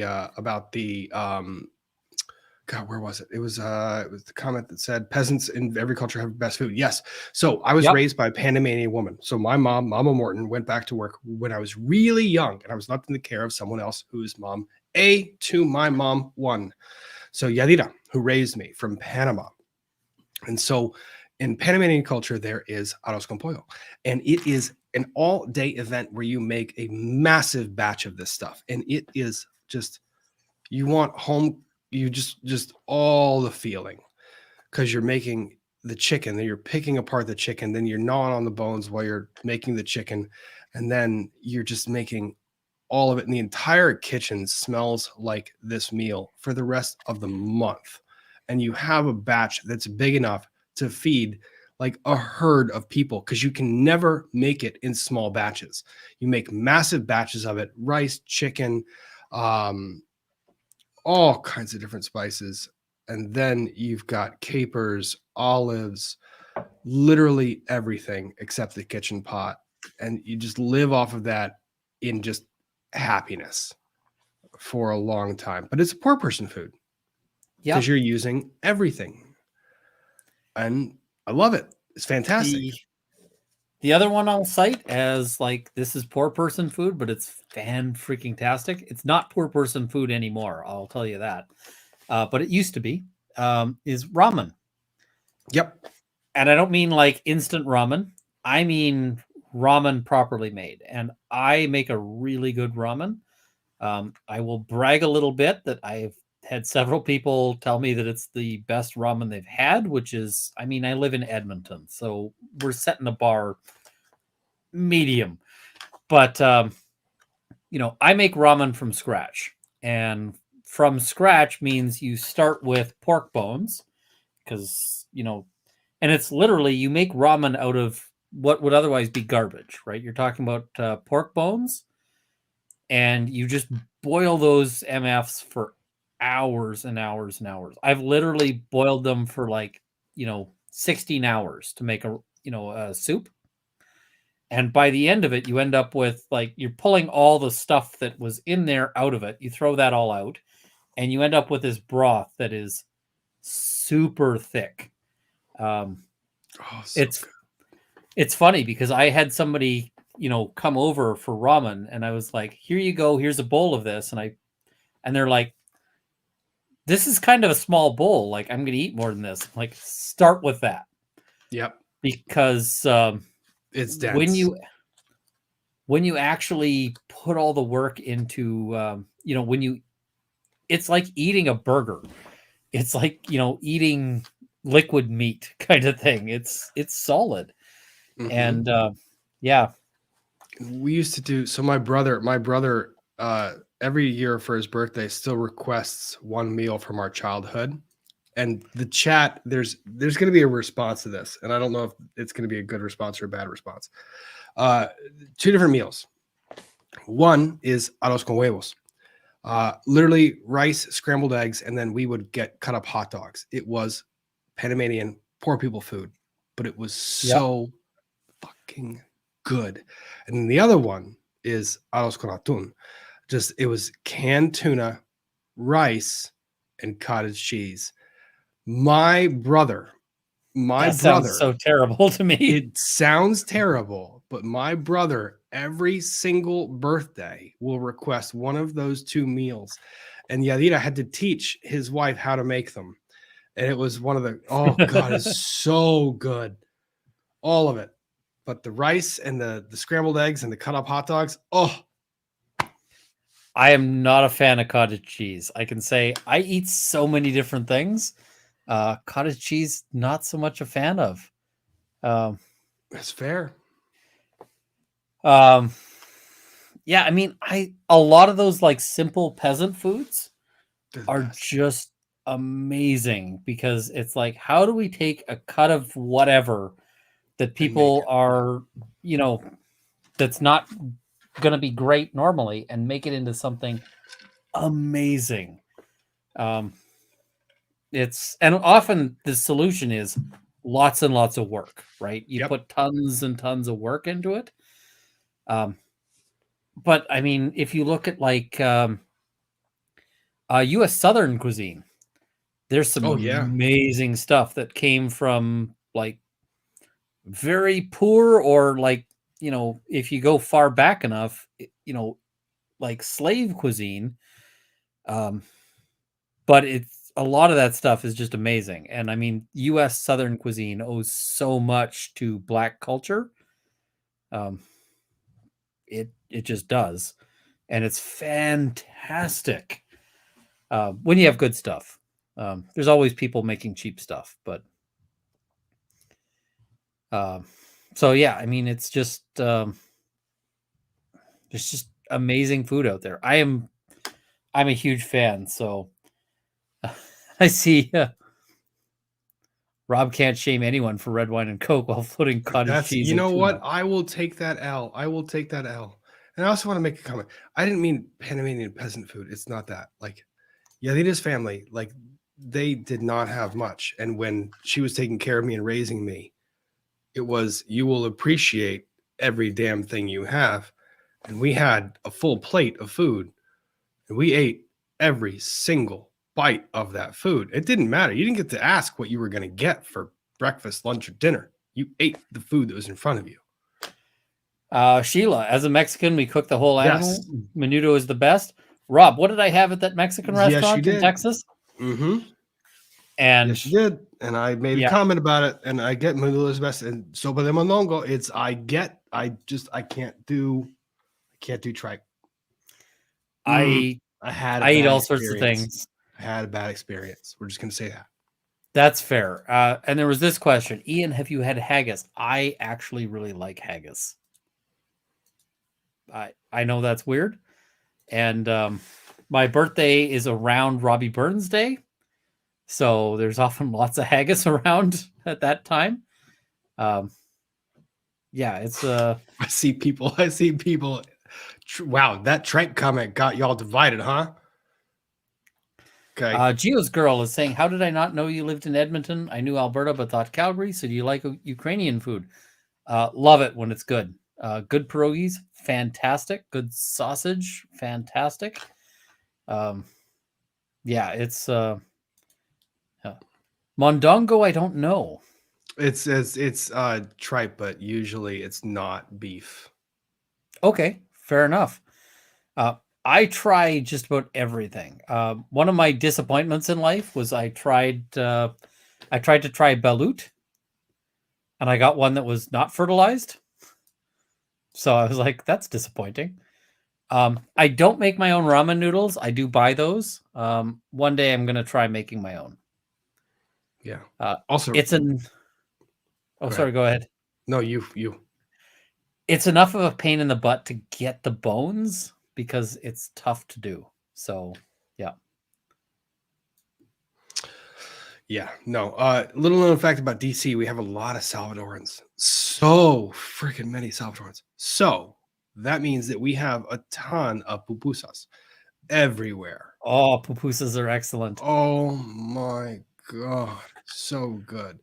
And then to people in the chat that's asking what tripe is, It's stomach/intestinal lining, stomach lining, and then depending on where you go, intestinal lining. I mean, it's using the whole animal, right? It's using the whole animal. It is. Yep. So yeah. Oh no, not balut. I married a Filipino, hard pass. If I ever go to the Philippines, you better believe I'm going to try it. And for the people in the chat that are like, they're sitting here going, I would never try that, never try that. If you're raised on it, if you've never tried it, I guarantee you I could put a bowl of that in front of you and you would love it. Yep. I challenged Runkle to down a meal of chitlins and rice. Oh yeah. Already done it. Yep, been there, done that. And to the people asking what a pupusa is basically, if you imagine what are the corn cakes they make in the South? The jack cakes, right? So you take a soft like a corn maize cake, and then you mix in either chicharron, pork, or beans or cheese, and then you put another cake on top of it. You mash it, and then you fry it. So imagine just a like a cornmeal or a maize quesadilla, but with just so much more flavor, softer in texture, and they serve with a little salad on top. It's a cabbage slaw that's mixed with tomato paste and a bunch of others. Oh, and some vinegar.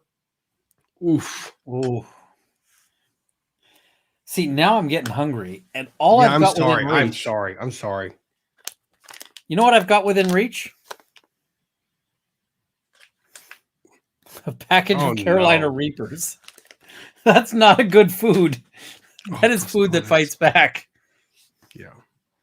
Yeah. So, was it? I love this one. The French have absolutely figured out that you can do something not sweet for dessert. I'm a big fan of savory.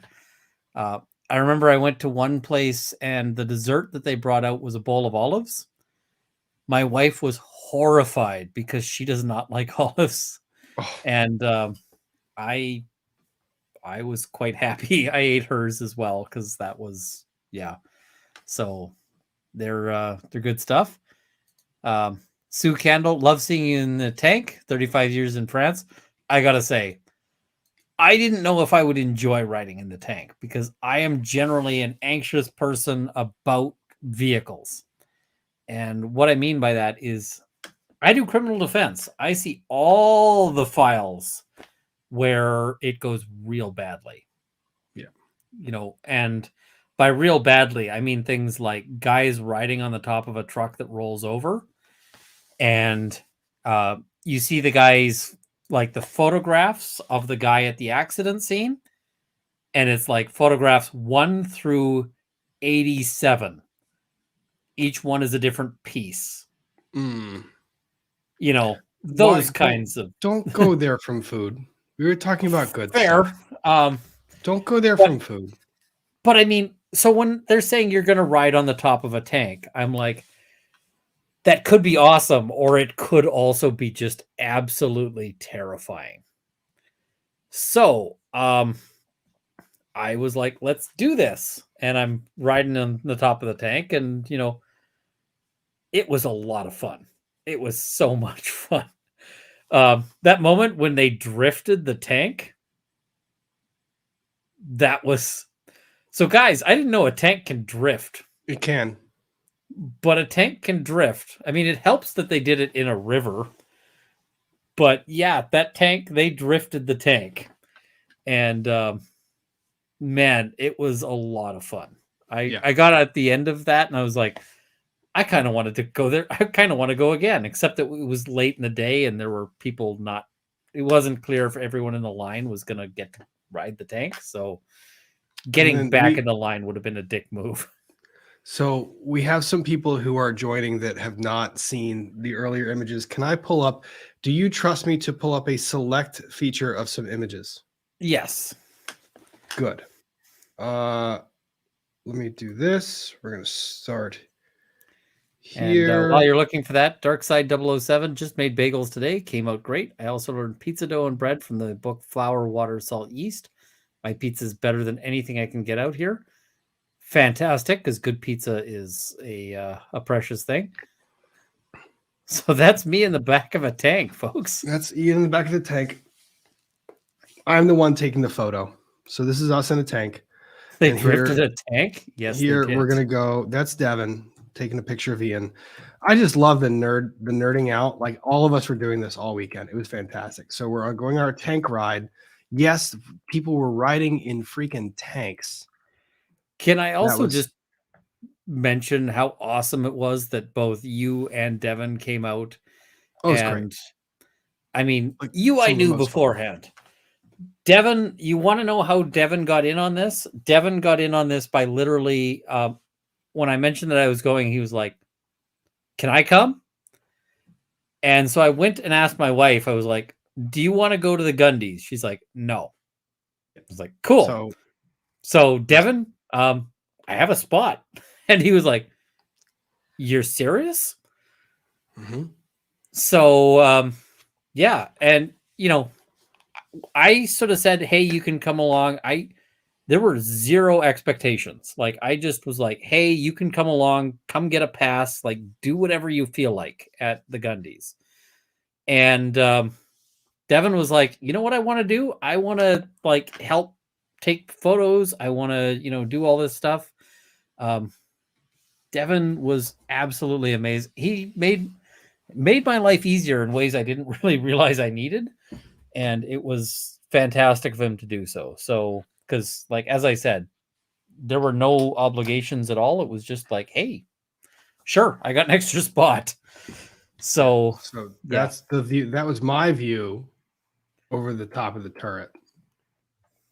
And then we did the tank ride. There's people doing the tanks. Then there was a little mannequin. And yes, that is a Power Wheels that was sent out onto the range. So there was a mobile target. There were emus. Nobody shot the Power Wheels. One of the emus looked like he or she wanted to inflict violence upon us. We're not going to disparage the emu. And then there was camels. Just don't get into the tank or don't get into the pen with the emus because they will mess you up. This emu was very, very unhappy that my proximity did not appreciate. No, he was like, "No, sir, you can please get out of my space. I would appreciate that." Then there were rhinoceroses. Ostriches, emus, I'm not going to make a distinction. Then there were rhinos, and the rhinos were very handsome and lovely, and they had a very, very large paddock to hang around in. And they ate carrots, and this one wanted to come over and say hi, and he was so handsome, and he just wanted to come say hi. Oh, he was so handsome. You just kind of want to hug the murder unicorn. You do, and but then you don't because they're really big, and that is the fence that was protecting us. Yes, those are essentially wood posts and chicken wire that is holding back a rhinoceros. For those of you asking if that can hold back a rhinoceros, no, it cannot. Not if the rhino has other opinions. Yeah, these rhinos were very nice rhinos, and he was so handsome. Look at just always so pretty. Because I mean, yeah, they're just such big critters, but yeah. I mean, it doesn't look that big when it's next to Devin, but in person, they are huge and they're muscular. Yeah. Like they're just the big muscular. Yeah. Yeah. So that was the Gundies, and that's kind of we got to ride in tanks. There were weapons fired. There was a tank that was shot. There was an RPG that was shot. There was stuff that was fired downrange. Ian won a award for Breakout Content Creator of the Year. Gave a great speech. I have a tie from Ian that matches the tie that he stole from me. That is the minute and a half catch up on essentially what we've been talking about.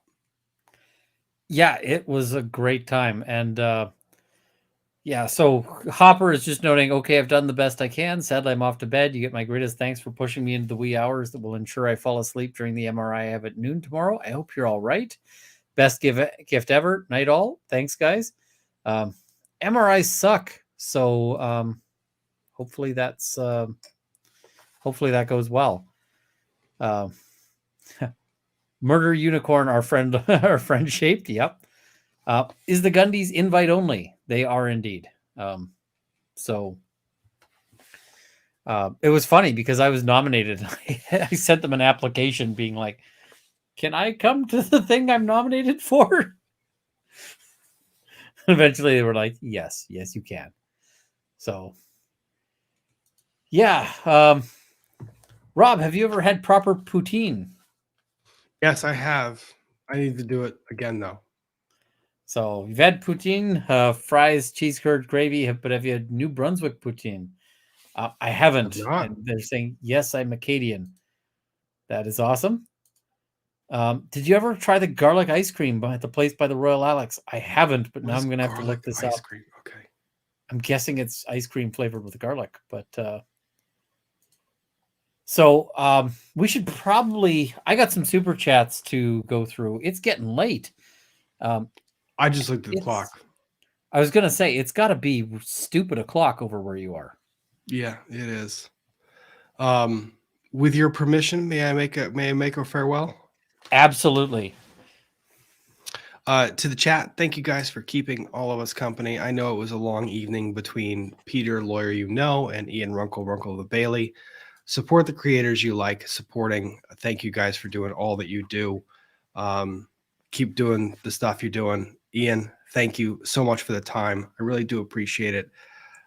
Enjoy the rest of your evening, everyone, and happy rest of the week. It is now officially Wednesday, hump day. So enjoy the back end of your week, and pleasant evening to all of you. Good night, guys. Good night. All right. I will read the rest of these super chats here. I'm a little behind. I just read that one.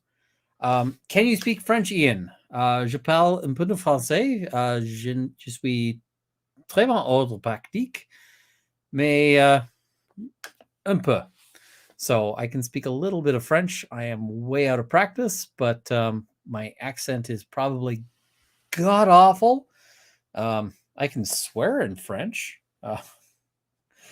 mostly in Quebecois French, and Quebecois French is Quebecois French swearing is super religious. So maybe I'll give that a miss because it's really religious swearing. So and I see Rob gifted 20 memberships, so thank you. He's on his way out there, but yep, thank you. Do I have a P.O. box? I do. It's in the About section of my my page here. So yes. All right. Couldn't agree more. There's an excellent restaurant in Glasgow that I'm taking a friend to this year. Fully intend to stay until they kick us out. Love doing that. The trick is that if you are spending enough, they're happy to keep you there right up until the late hours. So, yep. What is it they always say in Bon Cop, Bad Cop? Meld.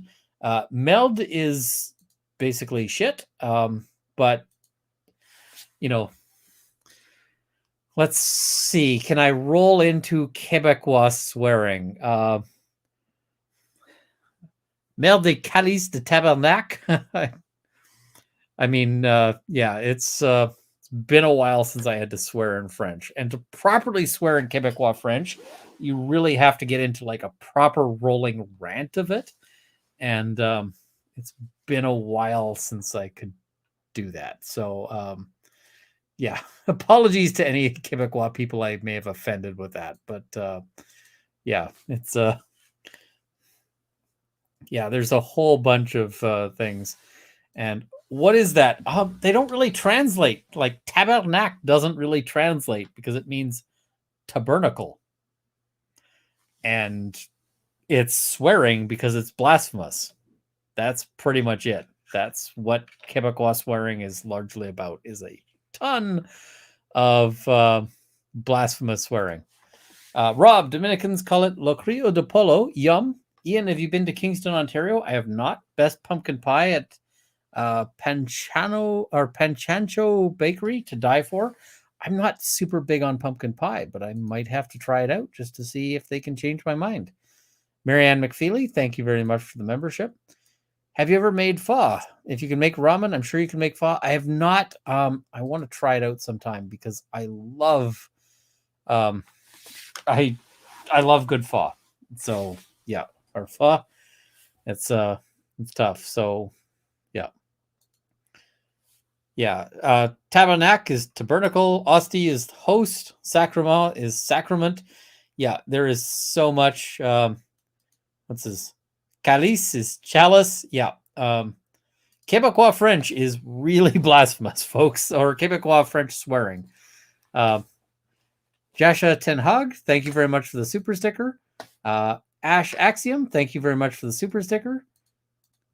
For the kids, Runkle, the gelato place, La Casa Gelato in Vancouver is overwhelming and somewhere gross. Olive oil flavor, I'd try it. Basil and kale flavor, I'd try it. Needless to say, I didn't order anything. I would have ordered several things. Sandra Ramirez, I had a rough week last week. This has been an amazing stream to decompress. Thank you, guys. Well, thank you. Here for years.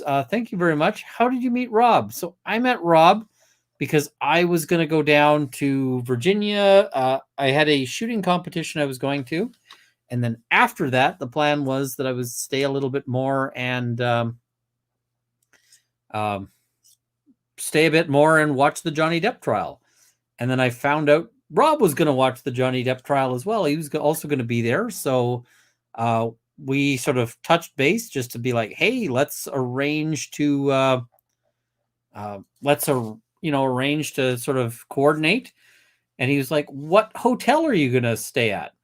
And I was like, I don't know. I'm planning on basically stopping at different hotels to see who's got good Wi-Fi. And Rob said, well, I've got a space and I've got good Wi-Fi. So I went, huh, okay, sure. So I went and stayed with Rob, and Rob is amazing. And basically we've been getting along like a house on fire since then. And he's asking, did I know of him prior? I did not even a little bit. I knew a little bit. I had seen him on Alita's live streams, but I didn't know him at all. So it was just basically like, hey, here's this guy I've never met who I'm going to stay with. And I'm really glad he didn't turn out to be an axe murderer and instead turned out to be awesome. I see be homeless and sleep on the street for the trial. I did kind of pretend to be homeless because I was sleeping out on the concrete for that. I really don't recommend it. My back is still giving me grief, and I need to somehow find a way to untangle it because it's been a mess. So yeah, it's been a whole sort of thing. I'm proud you say pho correctly. Americans often fail often and say it with the same pronunciation as faux, which means something very different. I don't know what it means, but I did have a I did actually have one place I went to, and the woman who was running it was very sweet. But if you order as like pho, she'd be like, "We don't have that. Did you want pho?" And I was like, okay. So eventually I had to get it to at least, I suspect I'm still pronouncing it wrongly, but I think it was just within the ballpark. The Depp Heard trial was catalyst for so many great things. I met a lot of great people. I didn't really know Rick Hogue before the Depp Heard trial. We ended up sort of chatting more in that. I didn't know Rob really before the Depp Heard trial. I didn't really know Alita that well before the Depp Heard trial. I didn't know lots of people. There's so many people I met there that that were just fantastic. So I was told by a Vietnamese person, pho isn't correct either, but I don't know the correct way, so I just don't say it. Lol. I suspect that there's probably phonemes that if you just don't know them, if you didn't grow up speaking them, you could You just don't hear them right. Julia 543, the 1990s, don't go meet strangers on the internet, 2022. Go stay at the house of a stranger you met on the internet and make them a leather axe cover. I felt like I should get him a proper, gift. And I felt like because he does woodwork that an axe was a good one. And yeah. Yes. Also, Emily. Emily, I knew Emily beforehand, but what is it? Emily, I knew better as a result of the depth trial, and Emily is amazing. Question: does anything happen when a Canadian speaks French in France? Curious as to me, every language has different dialects. I can do France French and I can do Quebecois French, and it takes me a little bit of practice to get into the dialogue. But Quebecois French is a little more, there's a little more twang to it, I guess is how you'd put it. And whereas if you France French is kind of more precise, if that makes sense. So Quebecois French, if you speak it in France, and I'm sorry, Quebecois people, you're gonna be upset with me.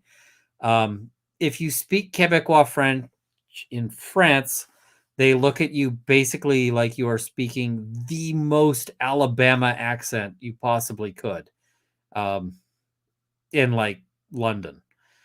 Whereas if so basically France French, in Quebec, you sort of sound stuck up, and Quebecois French in France, you sound like a hillbilly. Is kind of the way the Parisians will describe it. So yeah, it's its own thing. So you got to learn to like shift if you want to do things, because if you want to if I go to Quebec and I speak like a Parisian accent, then everybody looks at me like I'm an ass. Whereas yeah, and it takes me a while. This is the problem, is I learned French in Vancouver.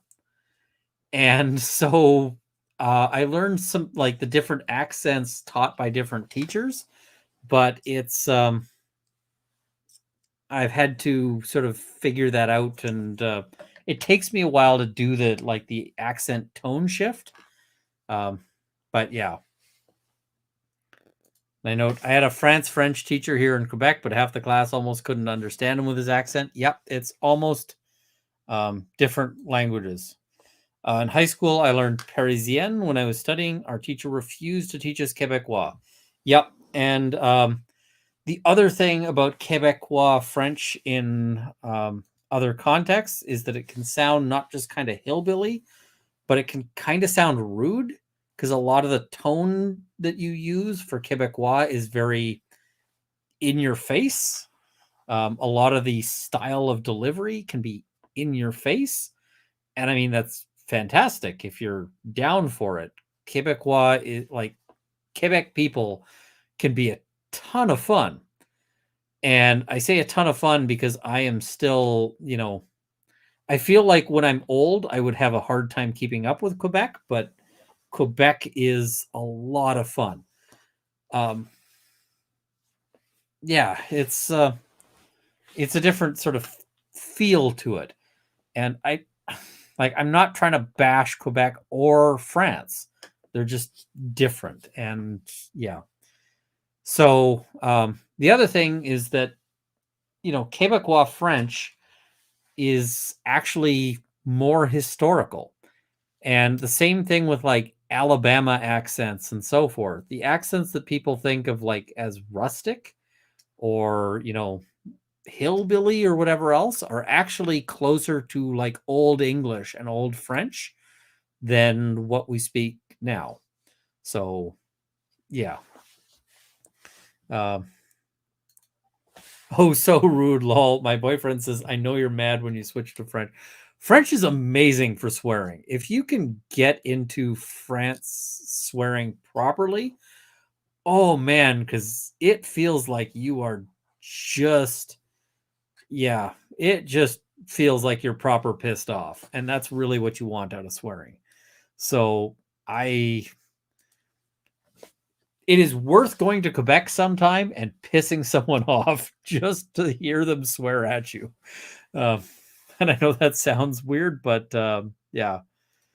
Sue Kendall is saying, so true. The French have a hard time understanding Quebecois. They use subtitles on TV when Canadians are speaking, like the BBC and Alex Murdoch. Yep. And Trufflehound, Belgian French is awesome. No more 66 and 80. They say 70 and 80. C'est très facile. Okay. That's actually kind of cool. If I said 70 and 80 here in Canada, people would look at me like I had grown a second head. Kyle Fox, my lead at the Furry Con that was last weekend is very in-your-face Quebecois, but in a good, direct way. Yeah, I mean, it's different styles of delivery, right? And like when I went to Norway, a lot of people who were with me were like, oh, Norwegians are rude. And I'm like, they're not rude. They're just direct and honest and open. And no bullshit. So that if you ask a Norwegian, how are you doing? They'll say things like, they'll kind of be like looking at you like, what the hell? Because that's actually a really personal question when you think about it, right? A really personal, and so it's not something you ask somebody you just met. Whereas here in Canada, the answer to that is, I'm doing fine, regardless of how you're doing. And it's a very impersonal question because it's actually considered kind of rude to be open, like to be honest about that. So it's just a different style. Me being like way up on the sort of the attention deficit to autism spectrum, I really like Norway because if somebody's got an issue with you, they'll tell you. If somebody has an opinion, they'll tell you. There's none of this stepping around and like figuring stuff out. So like, it was really nice. I would totally be down to, I was totally enjoying Norway. So yeah. Lori Linney, Ian, your back hurts. Go move. Try Botox maybe. My back always hurts. It just is what it is. And I sort of roll with it as best I can. But yeah. Ooh, no small talk. I think I would enjoy that. Yeah, you just don't do it. Sometimes people ask you things, but they'll ask you things if they're actually interested. Like if somebody says, hey, how are you doing? They actually care, which is the other thing that's really nice, is that nobody's asking you anything if they're, just because they don't really want to, that they don't really want to know. So that is, that's fantastic. So, and I see, what is it? I had an L4 5 disc removed, been golden ever since. No fusion though. I haven't had back surgery. When I last went in, they were like, hey, we can do this treatment to try to fix your back. They said basically a 50% chance you're going to be great afterwards. And then the other 50% is all really bad side effects. Like we might make it worse, or we might paralyze you, or you might lose bowel control, or you might die. And I was like, so coin toss for life will be better versus life will suck. I didn't do that. I just live with it. So, yeah. Yeah, no, I really like Norway. I really, it was fantastic. But yeah, it is getting a wee bit late here. Thank you guys for sort of my... this isn't my first live stream, but it's kind of the inaugural test stream as to doing some sort of law discussion and hanging out and so forth. I haven't really settled on which day it's going to be on, but yeah, we're just going to sort of figure that out as we go. So thank you guys. I really enjoyed spending time with you guys. This is one of the things that's kind of kind of awesome, is that you can just kind of meet a lot of really cool people and hang out with them. And I see Fleur saying, I want a poutine now. Me too. And you know what the problem is? I'm in Edmonton. I'm a long way away from good poutine. The poutine I'm near is mediocre. I want good poutine and I want good spicy wings, and I don't have either of those. I don't have access to either of those. So that's kind of where we sit. I see Runkle, next time bring food for yourself. No one wants to see anybody eat on stream, but yeah, and I see Ellen Greenberg is on my mind. Please review. Thank you. I will have to look into that and talk about that. So what is it? Ian, so do not go to Thailand because they'd never tell you directly in your face, but once you learn their own ways, you're safe. Good to know. Although maybe one day I'll want to visit them. I think Thailand is on my wife's list of places she really wants to see. So yeah. All right. Thank you guys. I really had a good time. I'm gonna go catch some Z's because I got so much crap I got to do tomorrow, and I also want to. I haven't been in the leather workshop for a bit. Ooh, let me show you. I bought some things. Where did I put them? So I bought these. These are going to be part of a project. And once I get that project going, I will put up a video on probably Roll of Law just to be like, let's go through a project because this is going to be fun. And yeah, so anyway, thank you guys, and see you hopefully next week. Cheers.